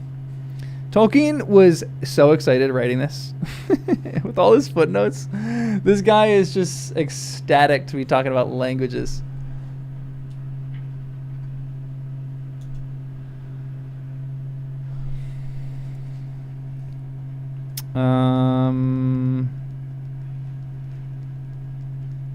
Of these things, in the time of Frodo, there were still some traces left in the local words and names, many of which closely resembled those found in Dale or in Rohan. Most notable were the names of the days, months, and seasons. Several other words of the same sort, such as Matham and Smile, were also still in common use, while more were preserved in the place names of Bree and the Shire. The personal names of the hobbits were also peculiar, and many had come down from ancient days. Hobbit was the name usually applied to this by the Shire folk to all their kind. Men called them halflings, and elves Perianath. The origin of the word hobbit was by most forgotten. It seems, however, to have been at the first name given to the Harfoots by the Fallowhides and Stores, and to be a worn-down form of the word preserved more fully in Rohan, Holbeitla, or Hole Builder. Finally, the truck is done. Goodness gracious.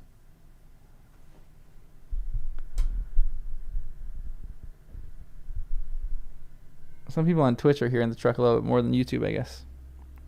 But, goodness, I couldn't even hear myself read on that one. I didn't even know what was going on. All right, this is of other races. Ooh, Ents. The most ancient people surviving the Third Age were the Onadream, or Eneid. Ent was the form of their name in the language of Rohan, and they were known to the Eldar in the ancient days.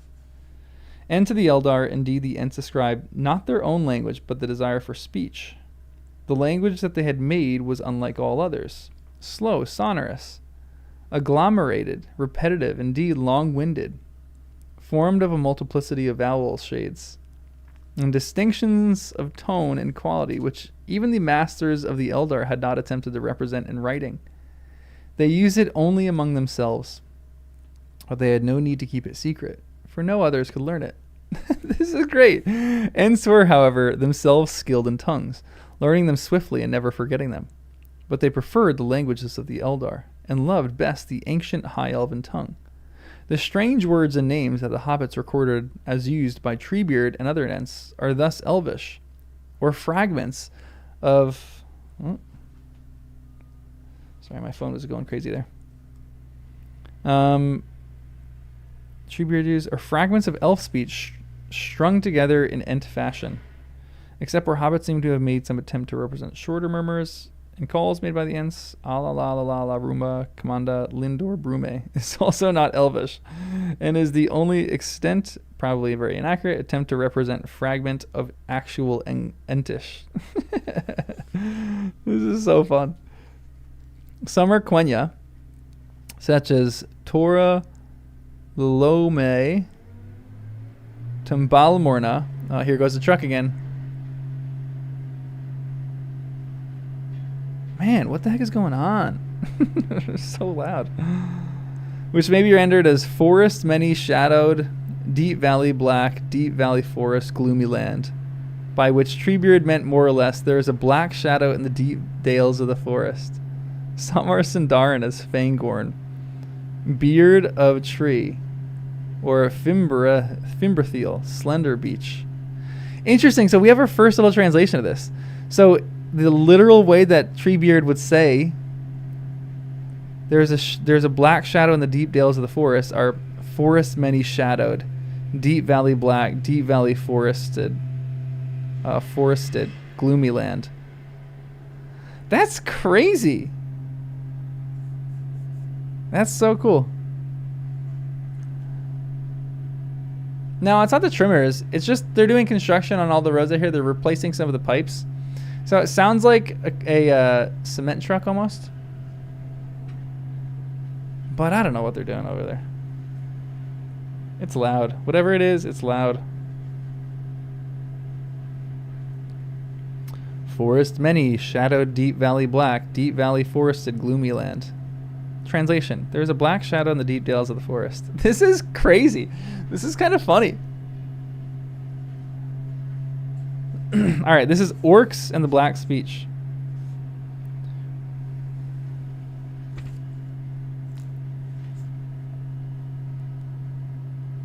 Well, yeah, Nemo, what does that word mean? Because he said that. He said agglomerated. What's agglutinative? Agglutinative. Yeah, I love like exact translations of some of that kind of stuff. There's a truck outside your house. Everyone who's watching is gonna have a truck outside their house, and we're all gonna be suffering through this together.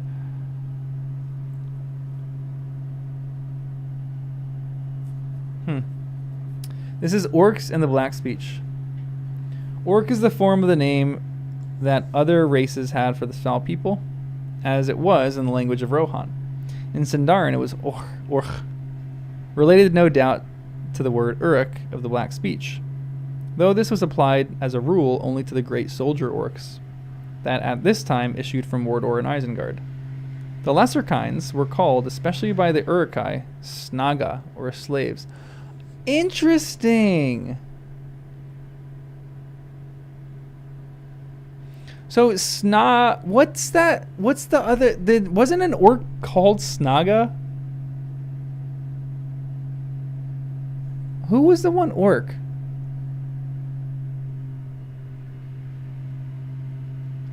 So was that actually his name, or was that one of the orcs calling him slave?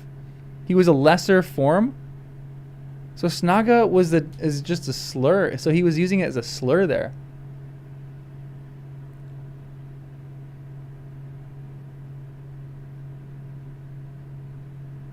Interesting. Maybe I remember that wasn't his. I just remember that was a name there. So maybe in the moment I remembered that wasn't, or I thought that wasn't an actual name. But that's interesting. So there's like echelons of orcs. The orcs were first bred by the dark power of the. The orcs were first bred by the dark power of the north, in the elder days. They said that they had no language of their own, but took what they could of other tongues and perverted it to their own liking. Yet they made only brutal jargons, scarcely sufficient even for their own needs, unless it were for curses and abuse.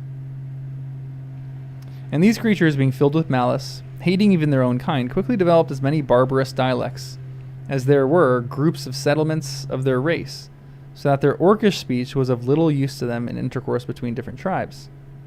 Interesting. The orcs were first bred by the dark power of the north in the elder days? What does that mean? The dark power of the north in the elder days, is that Morgoth? Because it doesn't say Morgoth came from the north? Morgoth's land? I'm guessing that's Morgoth, but I don't know. Morgoth likes the cold. Morgoth probably. Okay, interesting. So it was in the Third Age. Orcs used for the communication between breed and breed the Westron tongue, and many indeed of older tribes, such as those that still lingered in the north and in the Misty Mountains, had long used the Westron as their native language, though in such a fashion as to make it hardly less unlovely than Orcish. In this jargon, Tark, man of Gondor, was a debased form of Tarkiel, a Quenya word used in Westron for one of the Númenórean descent. Wow, this truck is getting louder and louder every minute. Sorry, guys. It is said that the black speech was devised by Sauron in the Dark Years, and that he had a desire to make it the language of all those that served him, but he failed in that purpose. From the black speech, however, were derived many of the words that were, in the Third Age, widespread among orcs, such as Gosh, fire. But after the first overthrow of Sauron, this language in its ancient form was forgotten by all but the Nazgul. When Sauron rose again, it became once more the language of Barad-dûr and of the captains of the Mordor. The inscription on the ring was in the ancient black speech, while the Curse of Mordor Orc was in the more debased form used by the soldiers of the Dark Tower, of whom Grishnach was the captain. Sharku in that tongue means old man. Oh, cool. I think I knew that before, but guys, give me 1 second. I'm actually going to go just check out what they're doing for a hot second. Give me a sec.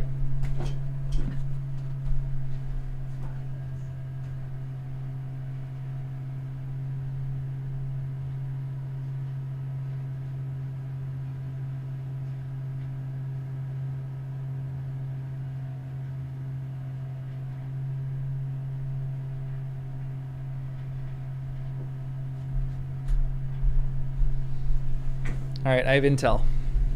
They've been changing all the sewer lines over here, and they are just using something to suck out all the sewer lines while they're working. So that's why it's really loud. The chair reading Lord of the Rings. Indeed, indeed, indeed. Okay. Sorry. Let me just double check. If in doubt, don't follow your nose. Absolutely don't follow your nose for that. That would be awful.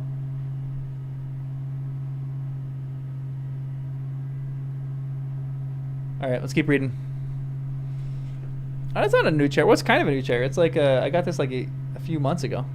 It's okay. It's not that great. The armrests are not good. I was like, I feel like I need to get an actual really, really comfy chair and like sit in that corner over there while I read The Hobbit.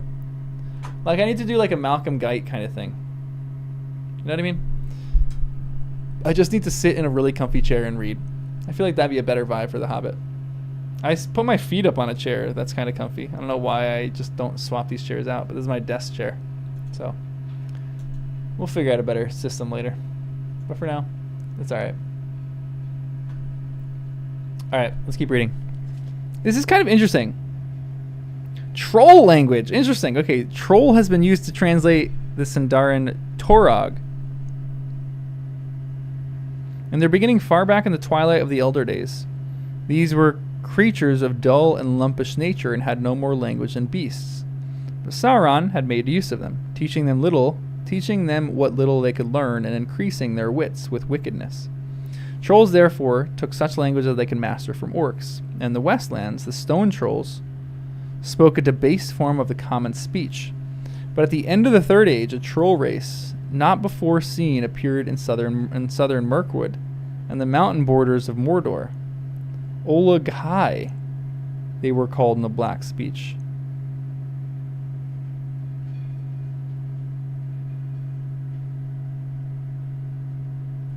Weird. That Sauron remembered them, none doubted, though from what stock was not known. Some held that they were not trolls but giant orcs. But the Olaghai were in fashion of body and mind quite unlike even the largest of orc kind, whom they far surpassed in size and power. Trolls they were, but filled with the evil will of their masters. A fell race, strong, agile, fierce and cunning, but harder than stone. Unlike the older race of the Twilight, they could endure the sun, so long as the will of Sauron held sway over them. They spoke little, and the only tongue that they knew was the black speech of Barad-dûr. Interesting.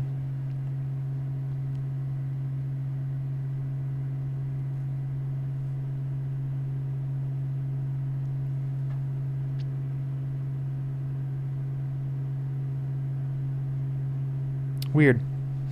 Dwarves. The dwarves are a race apart. Of their strange beginnings, and why they are both like and unlike men and elves, the Silmarillion tells. Ah, come on! But of this tale of the lesser elves of Middle-earth had no knowledge, while the tales of the later men are confused with memories of other races. They are a tough, Thrawn race for the most part, secretive, laborious, retentive of memory of injuries and of benefits. Lovers of stone, of gems, of things that take shape under the hands of the craftsman rather than things that live by their own life. But they are not evil by nature, and few ever serve the enemy of free will, whatever the tales of men may have alleged. For men of old had lusted after their wealth and the works of their hands, and there has been enmity between the races. Interesting, but in the Third Age, a close friendship was found in many places between men and dwarves, and it was according to the nature of dwarves that, traveling and laboring and trading about the lands as they did after the destruction of their ancient mansions, they should use the languages of men among whom they dwelt. Yet in a secret which, unlike the elves, they did not unwillingly lock, even to their friends, they used their own strange tongue, changed little by the years, for it had become a tongue of lore rather than a cradle speech. And they tended it and guarded it as a treasure of the past. Few other races have succeeded in learning it. In this history, it appears only in such place names as Gimli revealed to his companions. Cool. And in the battle cry which he uttered in the siege of the Hornburg, that at least was not secret, and had been heard on many a field since the world was young. Baruch Kazad Menu, axes of the dwarves are upon you. Gimli's own name, however, and the names of all his kin, are northern Manish origin, and their own secret and inner names, their true names, the dwarves have never revealed to anyone of alien race. Not even on their tombs do they inscribe them. What? That's crazy. What the heck? So Gimli isn't Gimli's name? Gimli is just his mannish name?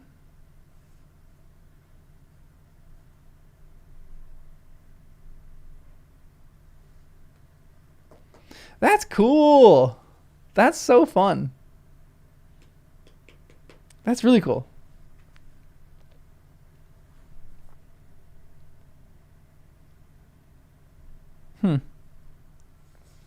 I like that their language is a closely guarded secret.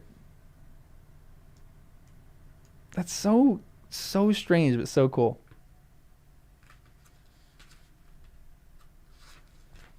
All right, let's keep reading. On translation.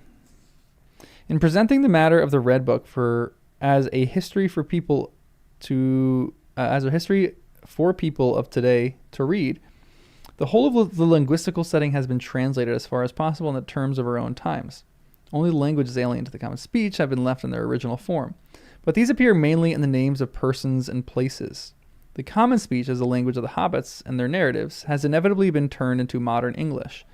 In the process, the difference between the varieties observable in the use of the Westron has been lessened. Some attempt has been made to represent varieties by variations in the kind of English used, but the divergence between the pronunciation and idiom of the Shire and the Westron tongue in their mouths of the elves of the high men of Gondor was greater than has been shown in this book. Hobbits indeed spoke, for the most part, a rusted dialect, whereas in Gondor and Rohan, a more antiquated language we used, more formal and more terse. Interesting, because he does show that in the book, but I guess not to the extent that he wanted to because of the languages. This is great. This is like Tolkien's brilliance coming out. One point in the divergence may be here noted, since, though important, it has proved impossible to represent. The Westron tongue made in the pronouns of the second person, and often in those of the third, a distinction independent of number between familiar and differential forms. It was, however, one of the peculiarities of the Shire usage that the differential forms had gone out of colloquial use. They lingered only among the villagers, especially of the Westfarthing, who used them as endearments. This is one of the things referred to when people of Gondor spoke of the strangeness of Hobbit speech. Peregrine Took, for instance, in his first few days in Minas Tirith, used a familiar for people of all ranks, including the Lord Denethor himself. This may have amused the aged steward, but it must have astonished his servants. That is great. I love that. No doubt this free use of the familiar forms helped to spread the popular rumor that Peregrine was a person of very high rank in his own country. That's so cool. Dude, I love this. In one or two places, an attempt has been made to hint at the distinction by an inconsistent use of thou. Oh, since this pronoun is unusual and archaic, it is employed mainly to represent the use of ceremonial language. But a change from you to thou, thee, is sometimes meant to show, there being no other means of doing this, a significant change from the deferential, or between men and women normal, forms to the familiar. Interesting. Dude, that is so crazy. So that he's using this like common speech. He's talking about, and really he's doing that because he's high up in the Shire. That's great. Hold on one second, I gotta ban someone on Twitch. Block.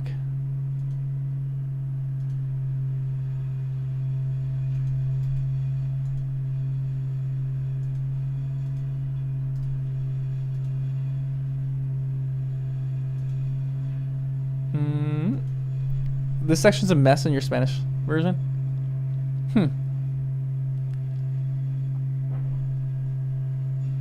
This is crazy. This is so cool. This is fun. This is more fun than I thought it was going to be. It will be noticed that that the hobbits, such as Frodo, and other persons, such as Gandalf and Aragorn, do not always use the same style. This is intentional. The more learned and able among hobbits had some knowledge of book language, as it was termed in the Shire, and they were quick to note and adopt the style of those whom they met. It was in any case natural for much traveled folk to speak more or less after the manner of those among whom they found themselves, especially in the case of men, who, like Aragorn, were often at pains to conceal their origin and their business. Yet in those days, all the enemies of the enemy revered what was ancient, in language no less than in other matters, and they took pleasure in it according to their knowledge. The Eldar, being above all skilled in words,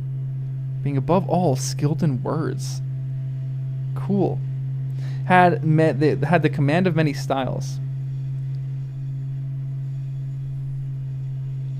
Though they spoke most naturally in a manner nearest to their own speech, one even more antique than that of Gondor. The dwarves too spoke with skill, readily adapting themselves to their own company, to their company, though their utterance seemed to some rather harsh and guttural. But orcs and trolls spoke as they would, without love of words or things, and their language was actually more degraded and filthy than I have shown it.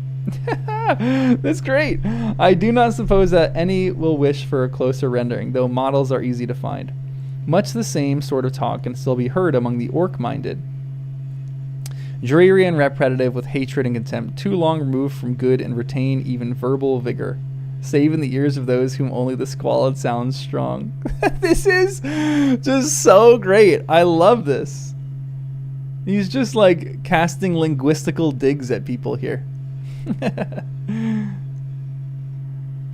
Translation of this kind is, of course, unusual usual because inevitable in any narrative dealing with the past. It seldom proceeds any further, but I have gone beyond it. I have also translated all Westron names according to their senses. When English names or titles appear in the book, it is an indication that the names in the common speech were current at the time, besides, instead of those in alien, usually Elvish languages. The Westron names were as a rule translations of older names, as Rivendell, Horwell, Silverlode, Langstrand, the Enemy, the Dark Tower. Some differed in meaning, as Mount Doom for Aradrun, Burning Mountain, or Mirkwood for Tar-e-Ndeleos, Forest of Great Fear. It means Forest of Great Fear? Wow. A few were alterations of Elvish names, as Lune and Brandywine were divined from Lune and Branduin. This procedure perhaps needs some defense. It seemed to me that at present all the names in their original forms would obscure an essential feature of the times as perceived by the hobbits, whose point of view I was mainly concerned to preserve. The contrast between a widespread language to them as ordinary and habitual as English is to us, and the living remains of far older and more reverent tongues. All names, if merely transcribed, would seem to modern readers equally remote. For instance, if the Elvish name Imladris in the Westron translation of Carningul had both been left unchanged, but to refer to Rivendell as Imladris was as if one now was to speak of Winchester as Camelot, except that the identity was certain, while in Rivendell there still dwelt a lord of renown far older than Arthur would be, were he still king at Winchester today. This is crazy. This is crazy. Yeah, Velcro. Sorry, we have someone on Twitch. This is definitely live. I don't know if you're not reading this, but it is live. You probably left already. Discount, thanks. I love that Tolkien is just trying to mess around with languages here. He's just having fun and just having a good time.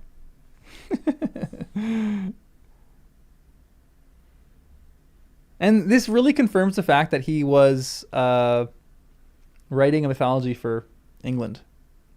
I love it. It's so cool. Hey, Gravel Nerd, what's up? Welcome to the live read. This is fun. I don't know if it's peak. This is peak Tolkien. I don't know if it's peak for me. It's so fun. Like everything that he does just adds on to the lore of what he's doing here. So I just really enjoy it. But it's just contributing to the story, and like you get a larger view and opinion on these stories just because of this. It just makes everything more fun. Like when I read everything now, it's going to be more fun. And I think that he actually did a really good job of preserving the languages. And this is, I feel like, his perfectionism. He's like, I didn't translate the languages as good as I could have. Or he's saying like I did it well, but like I couldn't really get at an original name, which I think everyone who studies languages knows that. When you say something in one language, you're like, this is only like a shadow of what it means in the actual language. There's a lot of like background behind this word and whatever it might be. So he's just kind of like covering his butt right here. It's just funny. All right, let's keep going. I'm enjoying this. I'm enjoying this very much. Only a few more pages. Wow, a few more pages and we're done with Lord of the Rings. Sad day. The name of the Shire, Susa. Susa. And all of the places of the hobbits have thus been Englishized. Englished. This is great. This was seldom difficult, since the names were commonly made up of elements similar to those used in simpler English place names. Either words still current, like hill or field, or little worn down like ton besides town. Okay, so hold on. Give me a quick help of this, because I don't know English culture at all. What does the Shire mean in like in English? If I'm talking about like Derbyshire or like Westchester or Shire. Yeah, we're gonna do the forward. How long is the forward? Either we're gonna do it today or we'll save it for another one. There's a synopsis. Oh no, I don't think my forward's not gonna be in this book. My forward's gonna be in the first book. So it's the equivalent of saying country. So he's essentially transliterating the idea of Susa, but Susa probably doesn't literally mean country in Shire language, in Westron. Correct? Oh, county, not country. Okay, thank you. County. I can't read. So the Shires mean rural areas. Okay, forward just a few pages. Let me pull it out.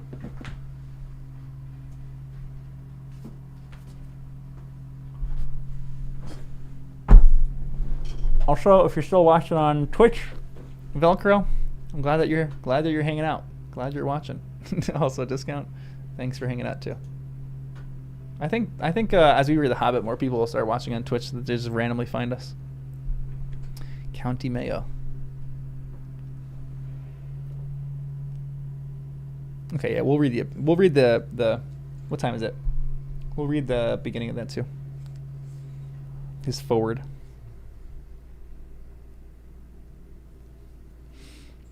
No, we haven't read the epilogue yet. We're gonna read the epilogue next week. That's the plan.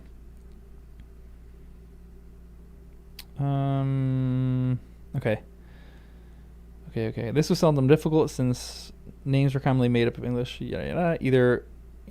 But some were derived, as already noted, from old Hobbit words no longer in use, and these had been represented by similar English things such as witch, or bottle, dwelling, or mickle great.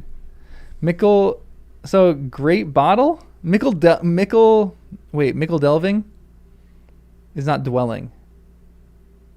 What is delving? What is that? What would that mean? Dig?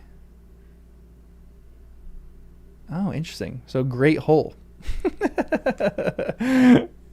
That's a great name. In cases of persons, however, Hobbit names in the Shire and Bree were for those days peculiar, notably in the habit that had grown up for some centuries before this time of having inherited names for families. Most of these surnames had obvious meanings. In the current language being derived from jesting nicknames or from place names, or especially in Bree from the names of plants and trees. Translation of these presented little difficulty, but there remained one or two older names of forgotten meaning, and these have been I have been content to anglicize in spelling as took for took, or boffin for boffin. I have treated Hobbit first names as far as possible in the same way. To their maid children, Hobbits commonly give names to flowers or jewels, and their man children they usually give names that had no meaning at all in their daily language. And some of their women names were similar. Of this kind are Bilbo, Bungo, Polo, Lotho, Tonta, Nina, and so on. There are many inevitable but accidental resemblances to names that we have or known. For instance, Otto, Drogo, Dora, Cora, and the like. These names I have retained, though I have usually anglicized them by altering their endings, since the Hobbit names A was a masculine ending and O and E were feminine. Interesting. In some old families, especially those of the Falahide origin, such as the Tooks and the Bolgers, it was, however, the custom to give high-sounding first names, since most of these seem to have been drawn from legends of the past, of men as well as of hobbits, and many, while now meaningless to hobbits, closely resembled the names of men in the Vale of Anduin, or in the Dale, or in the Mark. I have turned them into the old names, largely of Frankish and Gothic origin, that are still used by us, or are met in our histories. I have thus at any rate preserved the often comic contrast between the first names and the surnames, of which the hobbits themselves were well aware. Names of classical origin have rarely been used. For the nearest equivalents, the Latin and Greek in the Shire lore were the Elvish tongues, and these the hobbits seldom used in nomenclature. Few of them at any time knew the languages of the kings, as they called them. The names of the Bucklanders were different from those of the rest of the Shire. The folk of the Marish and their offshoot across the Brandywine were in many ways peculiar, as has been told. It was from the former language of the southern Stores, no doubt, that they inherited many of their very odd names. These I have usually left unaltered, for if queer now, they were queer in their own day. They had a style that we should perhaps feel vaguely to be Celtic. Interesting. Since the survival of traces of the older languages of the Stores and the Bremen resembled the survival of the Celtic elements in England, I have sometimes imitated the latter in my translation. Thus, Bree, Combe, which is Coombe, Arquette, and Chetwood are modeled on relics of British nomenclature, chosen according to the sense Bree, hill, Chetwood, but only one personal name has been altered in this way. Meriadoc was chosen to fit the fact that his character's shortened name, Callie, meant in the Westron jolly or gay, though it was actually an abbreviation of the now unmeaning Buckland named Calamac. What? That's crazy. So his name is Callie? That's cool. Just little old Callie running around over there.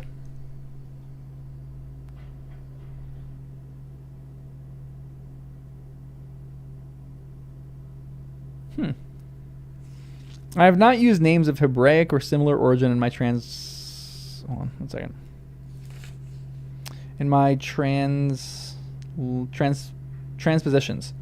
Nothing in Hobbit names corresponds to this element in our names. Short names such as Sam, Tom, Tim, Matt were common as abbreviations of actual Hobbit names such as Tomba, Tolma, Mata, and the like. But Sam and his father Ham were really called Ban and Ran.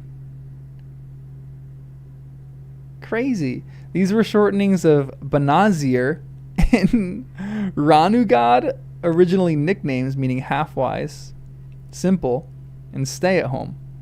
But being words that had fallen out of colloquial use, they remained as traditional names in certain families.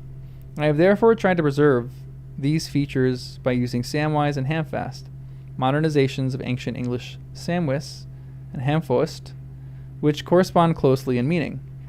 Having gone so far in my attempt to modernize and make familiar of the language and names of hobbits, I found myself involved in a further process. The Mannish languages that were related to the Westron should, it seemed to me, be turned into forms related to English.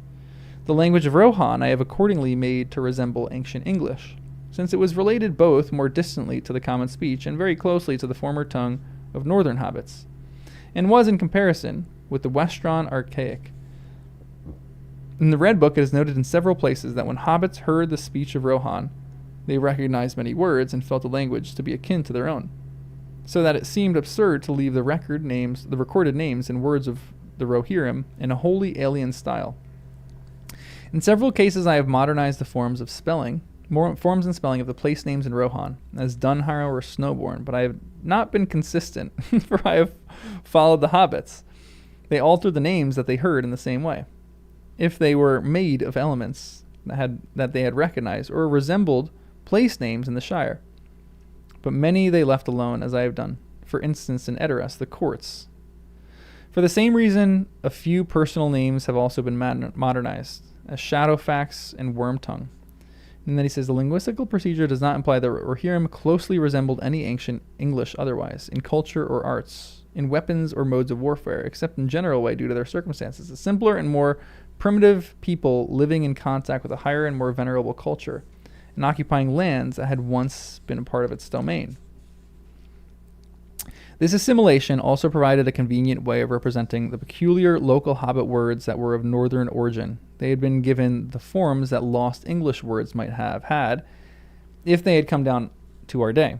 Thus, Matham is meant to recall ancient English Matham, and so to represent the relationship of the actual Hobbit, Cost, to our Katsu.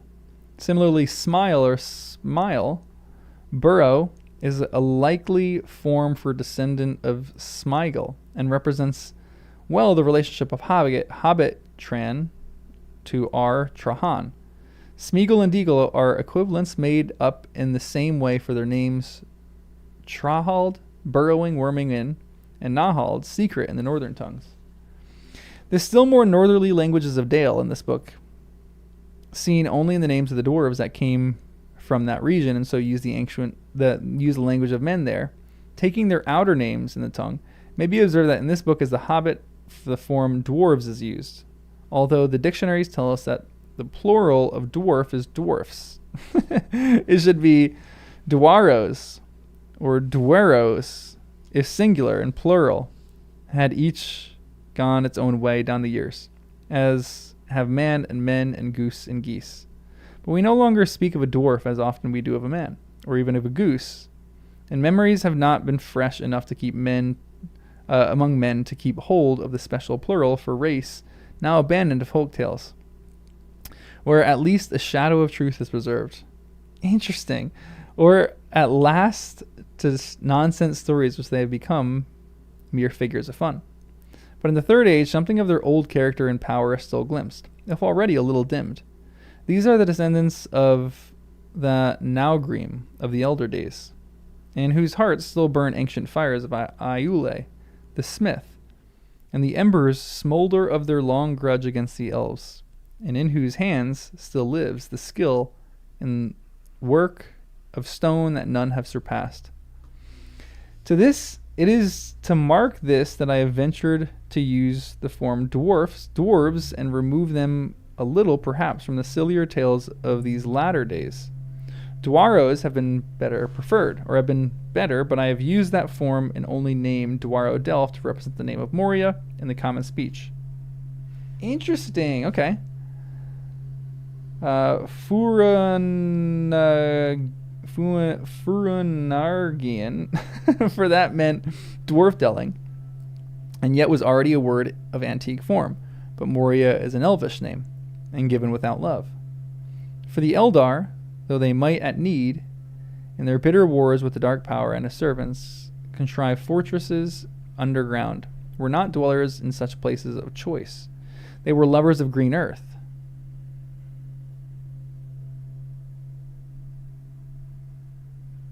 Oh yeah, he's talking about the elder now. Okay, yeah, obviously. And lights of heaven. And Moria, in their tongue, meant the black chasm. But the dwarves themselves, and this name, at least, was never kept a secret, called it Khazad-dûm, the mansion of the Khazad. For such is their own name for their own race, the mansion of the dwarves. Interesting. And so has been since Iule gave it to them at their making in the deeps of time. The making of the dwarves is weird. I still gotta figure that out more.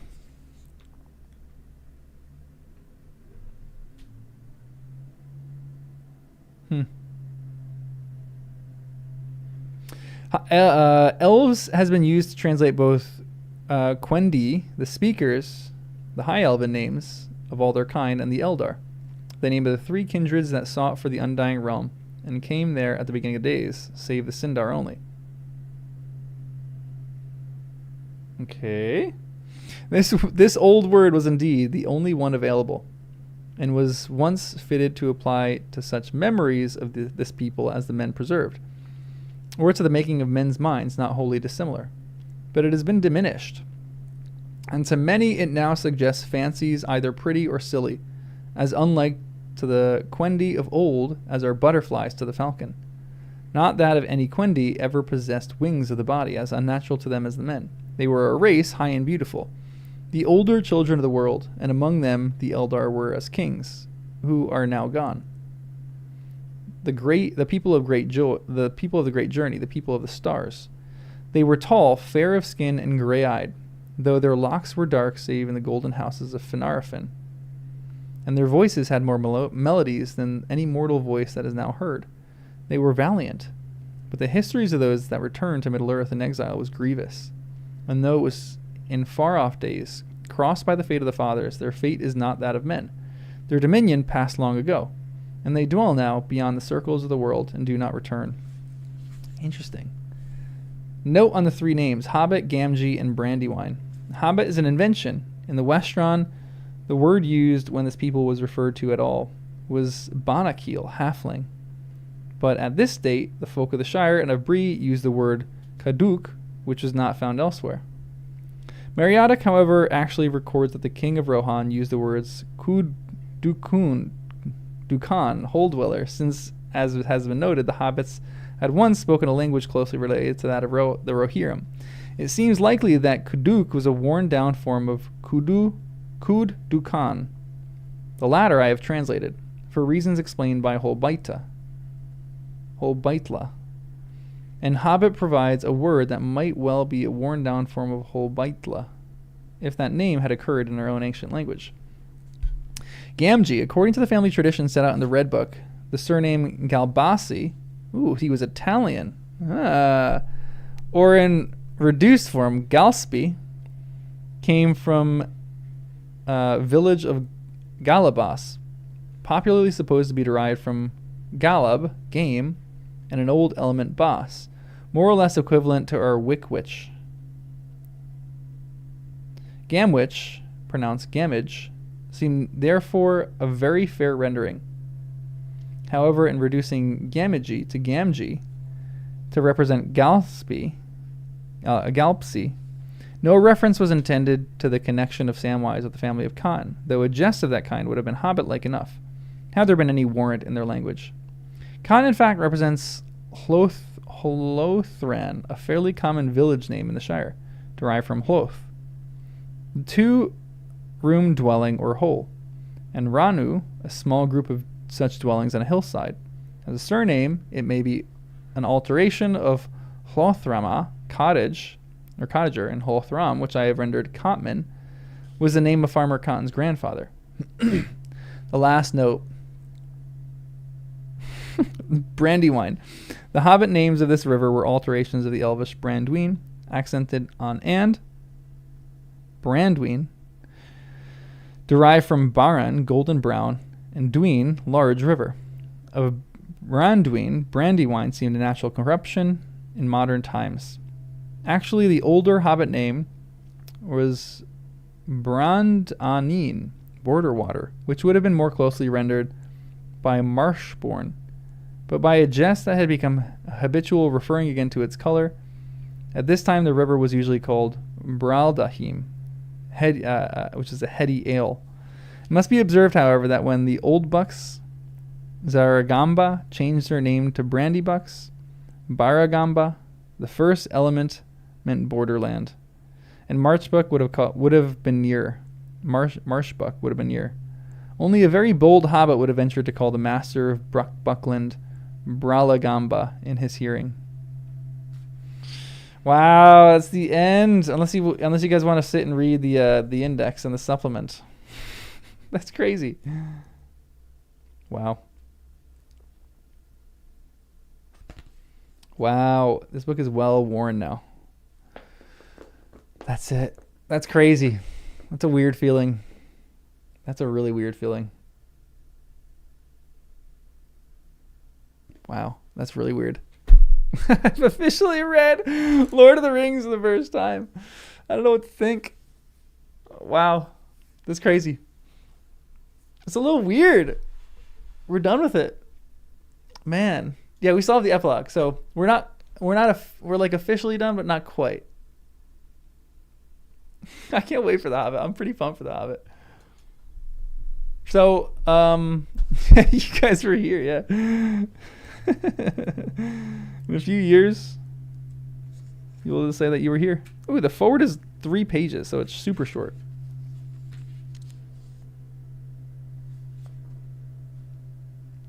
Man, that's crazy. I have lots of feelings right now.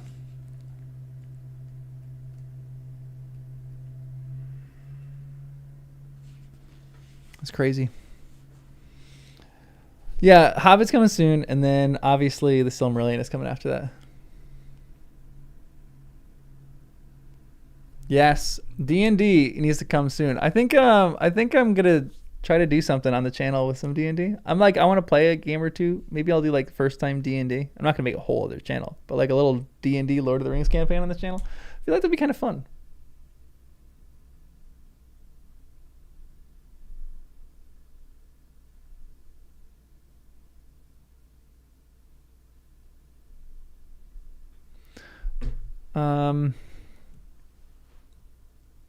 Yeah, 1 Tolkien book down. It took us 6 Tolkien books down. Essentially 1 in 3, but also in 6. All right, I'm going to read the forward. And I'm going to take Wes for a walk because he's looking like he wants a good walk. Yeah, I said your name, buddy. Wes is like sitting on the bed like just there's a blanket kind of like covering his eyes, and he just looks like he's stalking me like a lion right now. He's so cute. I love that dog. The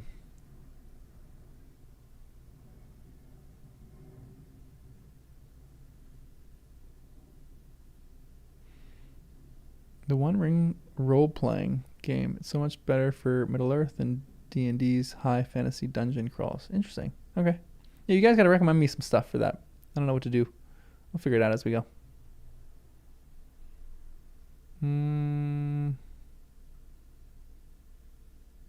Okay, here we go. This is the forward. This tale grew in the telling until it became a history of the Great War of the Ring and included many glimpses of the yet more ancient history that preceded it. It was begun soon after The Hobbit was written and before its publication in 1937. But I did not go on with the sequel, for I wished first to complete and set in order the mythology and legends of the elder days, which had then been taking shape for some years. I desired to do this with my own satisfaction, or I desired to do this for my own satisfaction. It's a sign of someone who's, you're going to give us something good. I desire to do this for my own satisfaction. And I had little hope that the people would be interested in this work. Yeah, well, we are. Especially since it was primarily linguistical in inspiration and was begun in order to provide the necessary background of histories for Elvish tongues. That's crazy. He wrote all this so he could talk about Elvish languages. That makes me so happy. That's so funny. That is hilarious. Wow. When those whose advice and opinions I sought corrected little hope to no hope. Aww. I went back to the sequel. That's crazy. Encouraged by requests from readers for more information concerning hobbits and their adventures. But the story was drawn irresistibly toward the older world and became an account, as it were, of its end and passing away before its beginning and middle had been told. The process had begun in the writing of The Hobbit, in which there were already some references to the older matter, Elrond, Gondolin, the High Elves, and the Orcs, as well as glimpses that had arisen unbidden of things higher and deeper or darker than its surface. Durin, Moria, Gandalf, the Necromancer, the Ring. The discovery of the significance of these glimpses and their relation to the ancient histories revealed to the Third Age and its culmination in the War of the Ring. Those who had asked for more information about hobbits eventually got it, but they had to wait a long time, for the composition of Lord of the Rings went on intervals during the years 1936 and 1949, a period in which I had many duties that I did not neglect, and many other interests as a learner and a teacher that had absorbed me. The delay was, of course, also increased by the outbreak of the war in 1939, by the end of which year the tale had not yet reached the end of Book 1. Dang. In spite of the darkness of the next 5 years, I found that the story could not now be wholly abandoned, and I plodded on, mostly by night, till I stood by Balin's tomb in Moria. There I halted for a long while. It was almost a year later when I went on and so came to Lothlorien and the Great River in 1941. That is crazy. That's crazy.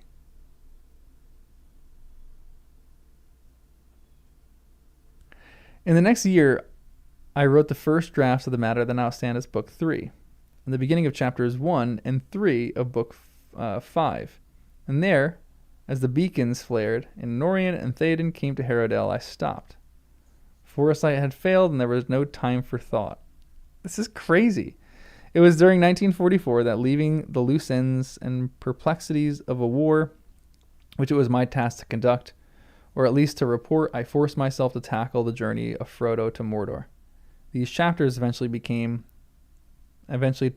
become Book 6, were written and sent out as a serial to my son, Christopher, then in South Africa with the RAF.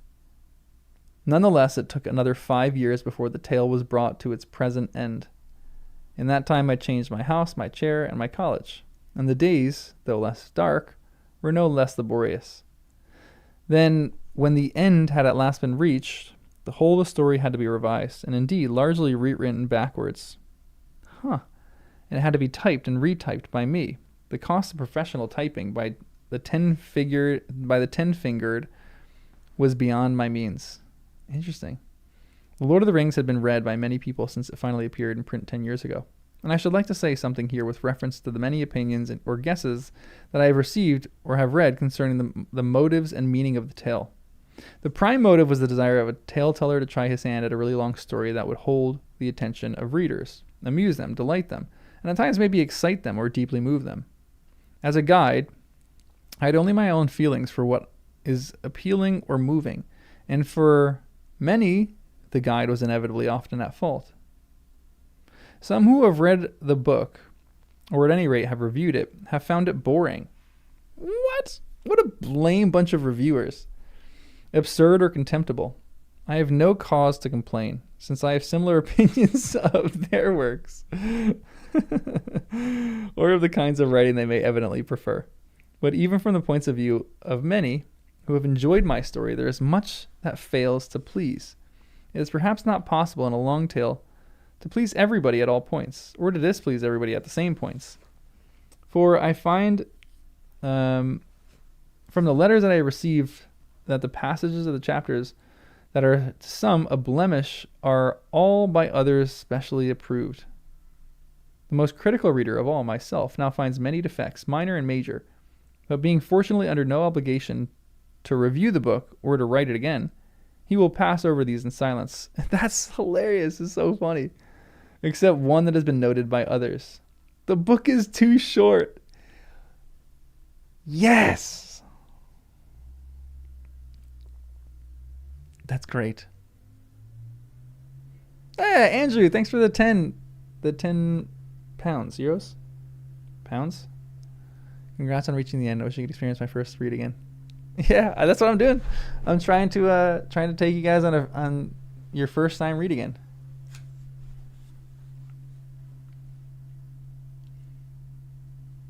I mean, that's probably my complaint too, that it's too short. But that's like, if you hit a good book, I think you always kind of complain that it's too short. But it's like, yeah, it's a perfectly told length. But now that I know more, I want more.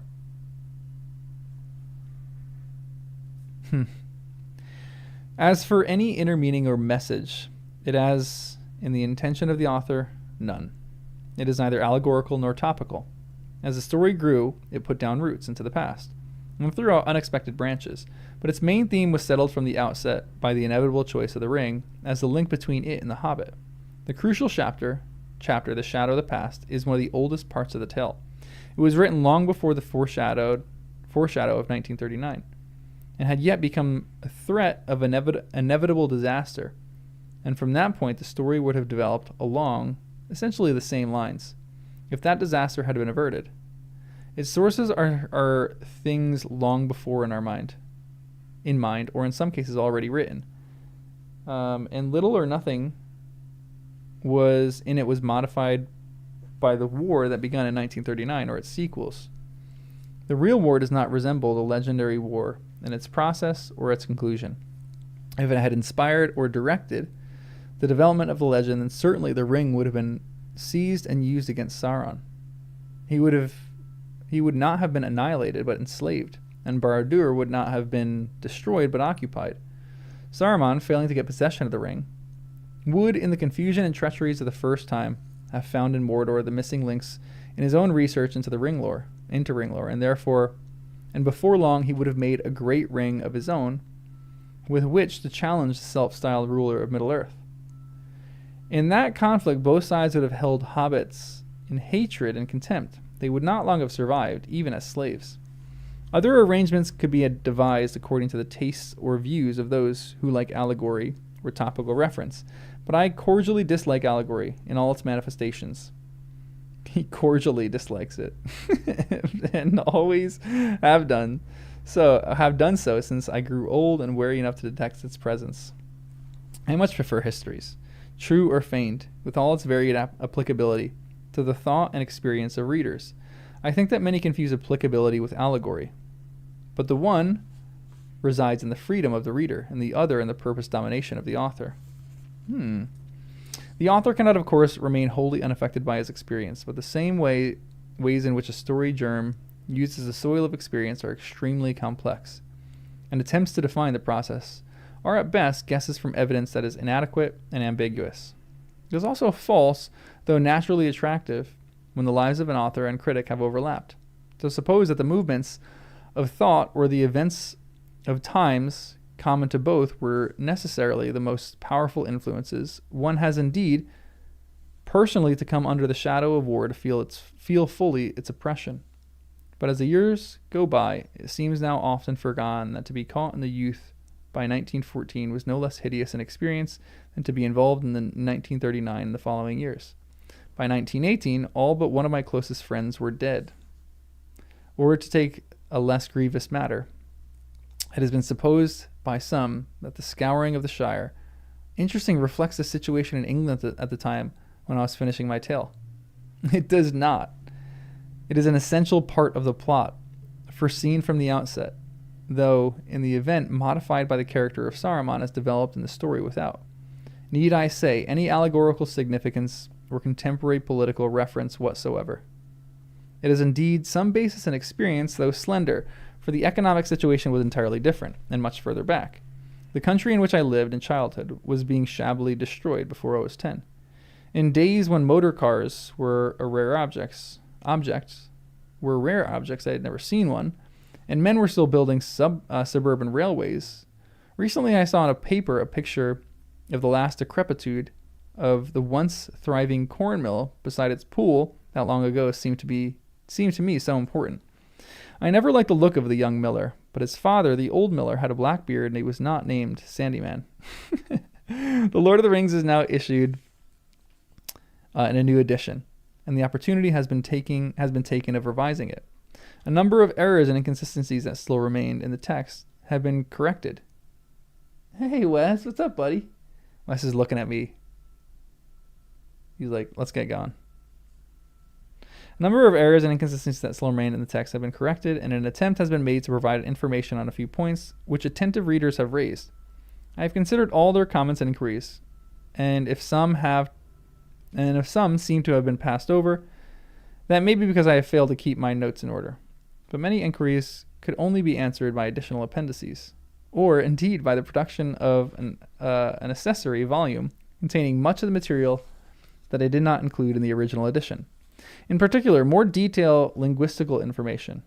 In the meantime, this edition offers this foreword, an addition to the prologue, some notes, and an index of the names of persons and places. This index is an intention complete in items but not in reference, since for the present purpose it has been necessary to reduce its bulk. A complete index, making full use of this material prepared for me by Mrs. N. Smith, belongs rather to the accessory volume. Whoever Mrs. N. Smith is, that's cool that she got a little reference in The Lord of the Rings. That's crazy. Good for her. I hope those who have read The Lord of the Rings with pleasure will not think me ungrateful. To please readers was my main object. To be assured of this has been a great reward. Nonetheless, for all its effects of omission and inclusion, it was the product of a long labor. And like a simple-minded hobbit, I feel that it is, while I am still alive, my property in justice unaffected by copyright law. Love that. It seems to me a grave discourtesy to say no more, to issue my book without even a polite note informing me of the project. Dealings one might expect of Saruman in his decay rather than from the defenders of the West. However that may be, this paperback edition and no other has been published with my consent and cooperation.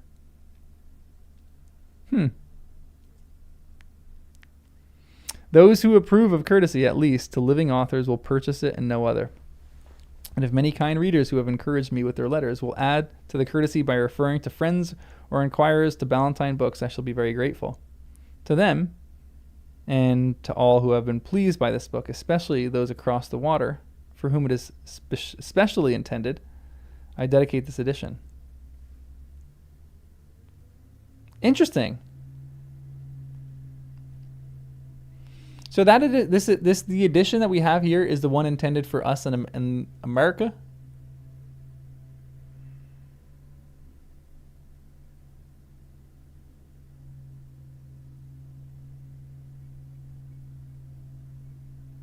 Wait, was I reading the wrong one the whole time? Your edition doesn't have that paragraph? This is the American version. Hey, I love that. Hey, love that. We got an American version. We got something extra for you guys. You guys didn't even know that, did you?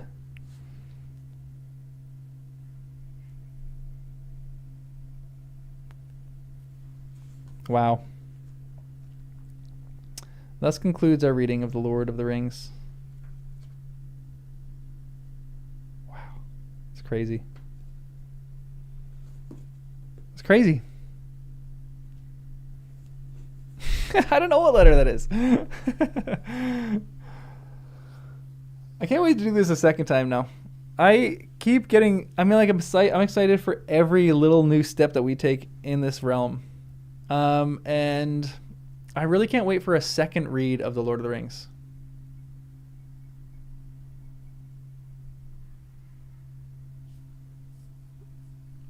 They were splitting them by the time he was a professor.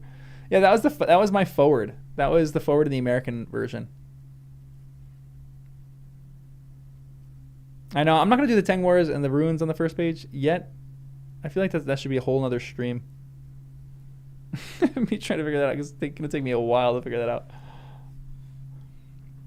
When Return of the King. No way. She remembered it being a hit on campus. That's awesome. That's so cool.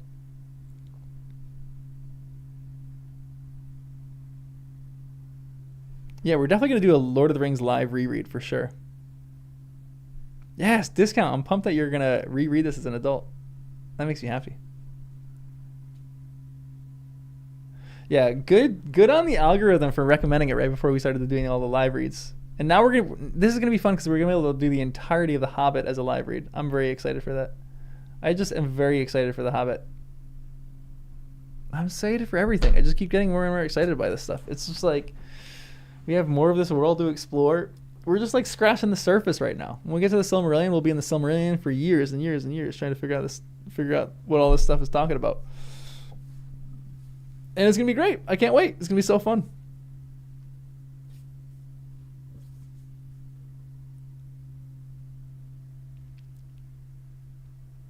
Mm.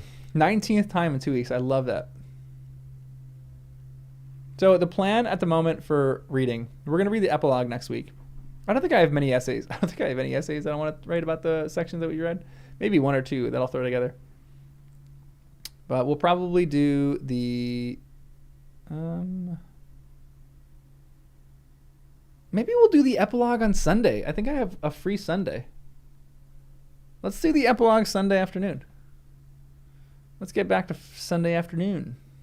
And then we will... Then I'm kind of like gonna... I'll do a few just general essays about like Lord of the Rings and my feelings on Lord of the Rings. And then The Hobbit is gonna start. I go away, not next week, but the week after. I'll be gone for like a week, just doing a little bit of traveling. And then I get back the end of April. So we'll probably start at the end of April or beginning of May. It'll be like the last week of April, first week of May. Probably the last week of April, because I'll probably get back and really want to start the Hobbit. There's a potential, a very small potential, that I might be able to do a stream while I'm traveling. So there's a potential that it might come a week early, but I don't know. We'll see. We'll figure that out as we go. I keep saying that, but really, we will figure that out as we go. Am I more excited for The Hobbit or The Silmarillion? That's a great question. I think I'm excited for them both. It's such a bad question. It's like, which of your children are you more excited to see or meet for the first time? I think I'm really excited for The Hobbit because of my love of children's literature, but I'm really excited for The Silmarillion because of my love of history. It's like scratching itches, different itches. They feel like totally different books, and there's totally different reasons why I'm excited for both of them. Like my love of, and I like the pacing that we're going back and forth between these, because The Lord of the Rings felt like a good complete story, and then we hit the appendices and I was like, yes, this is exactly what I wanted. And now I find myself craving the Hobbit now. Maybe I'm craving the Hobbit more than I am actually, no, I don't know. I might be craving the appendices more than I'm craving the Hobbit right now. But it just changes every single day. Like some days I'm like, man, I really cannot wait to get to the extra details in the Silmarillion. Sometimes I just want the story of the Hobbit and I want to just dissect that because I love children's literature. It's just depending on the day. Side character ranking, I should do that. Maybe in the meantime of like me, in between us just finishing and the Hobbit, I'll do some of those like rankings and just some extra little videos that I have, just like some fun videos.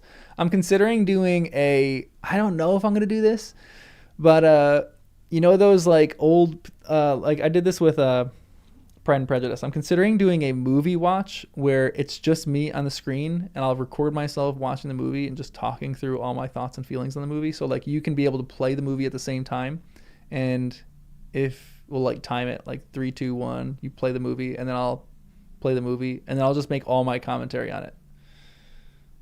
I'm considering doing that for all three, but that will take a long time. So we'll figure that out as we go. I might do that in between too. We'll see.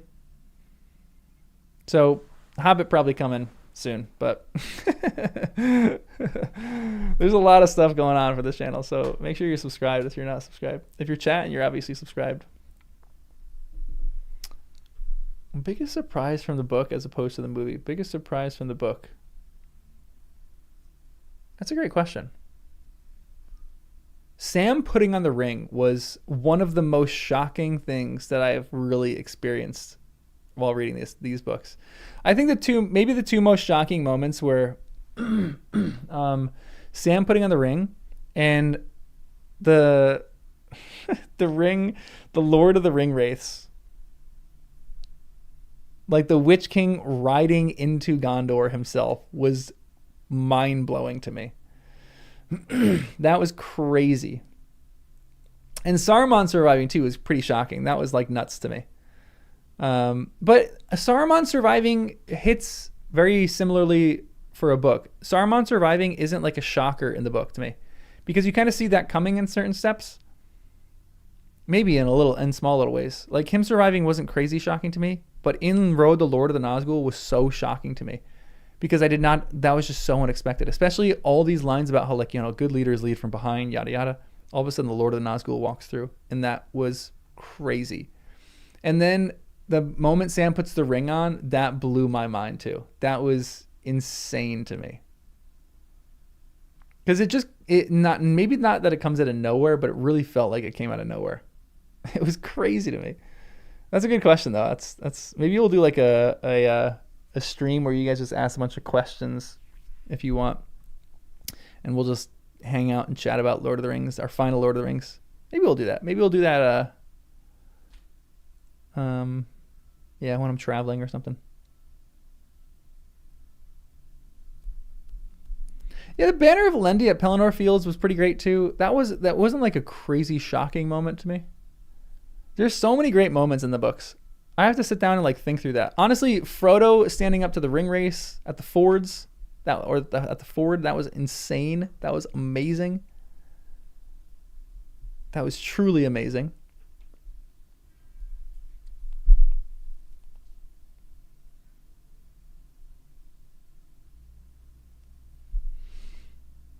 Oh, favorite Middle-earth weapon. Dang. What a question. Honestly, Sting. I didn't know if I was like, I thought Sting was a weakling's little weapon, but it's so cool now. Sting is pretty sweet.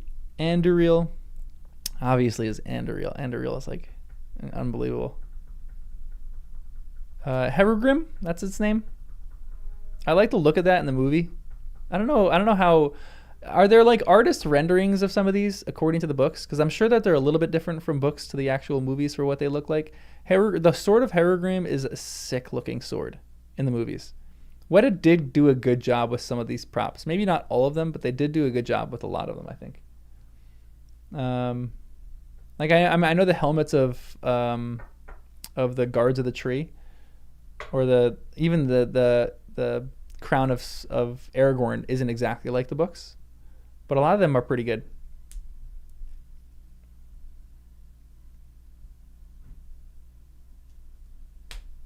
The Mouth of Sauron standoff with Aragorn, it's actually pretty cool too. Yeah, I totally agree with that. That was a fun chapter.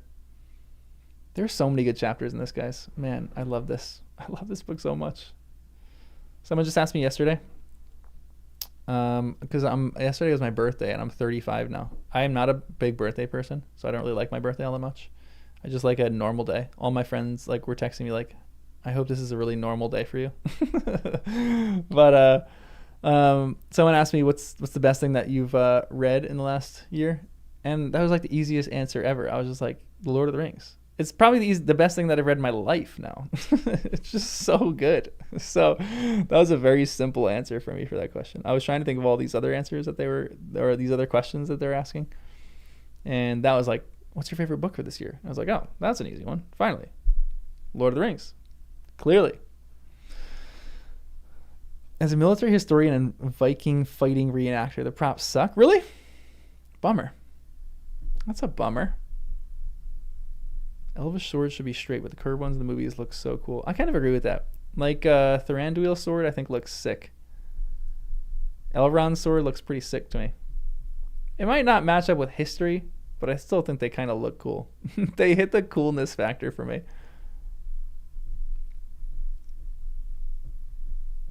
Yeah, Lemmy, I'm kind of the same. I am totally the same. All right, guys. I think we're gonna do the epilogue on Friday, or not Friday. Wow, gosh, my mind just went helter skelter there. I think we're gonna do the epilogue on Sunday afternoon, and then maybe just like a chill stream sometime next week, of like hang out and just chat about Lord of the Rings. And then the week after that, I'll be traveling, and then we'll start The Hobbit. I'm so pumped for The Hobbit. Here's the last question before I gotta jump off. I'm gonna take Wes for a walk because he just keeps eyeing me through the room over there. Do you guys like Bilbo more or do you like Frodo more? Who is your more favorite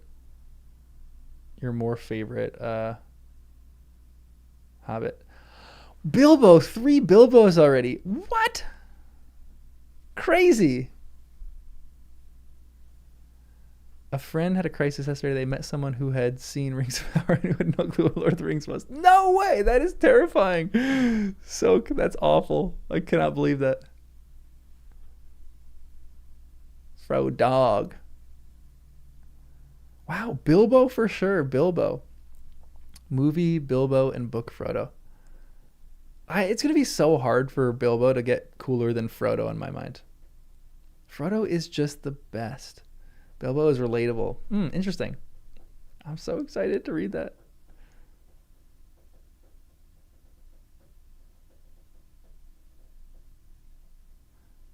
Man, that's crazy.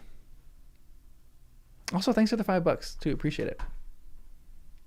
Bibbo's got a good sense of humor. Okay, excellent. Good. I'm pumped. This is going to be great. This is going to be great. I'm so excited for this story, guys. This is going to be so fun.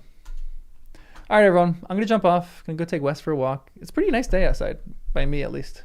So, it's a nice sunny 52 degrees. What's the real feel?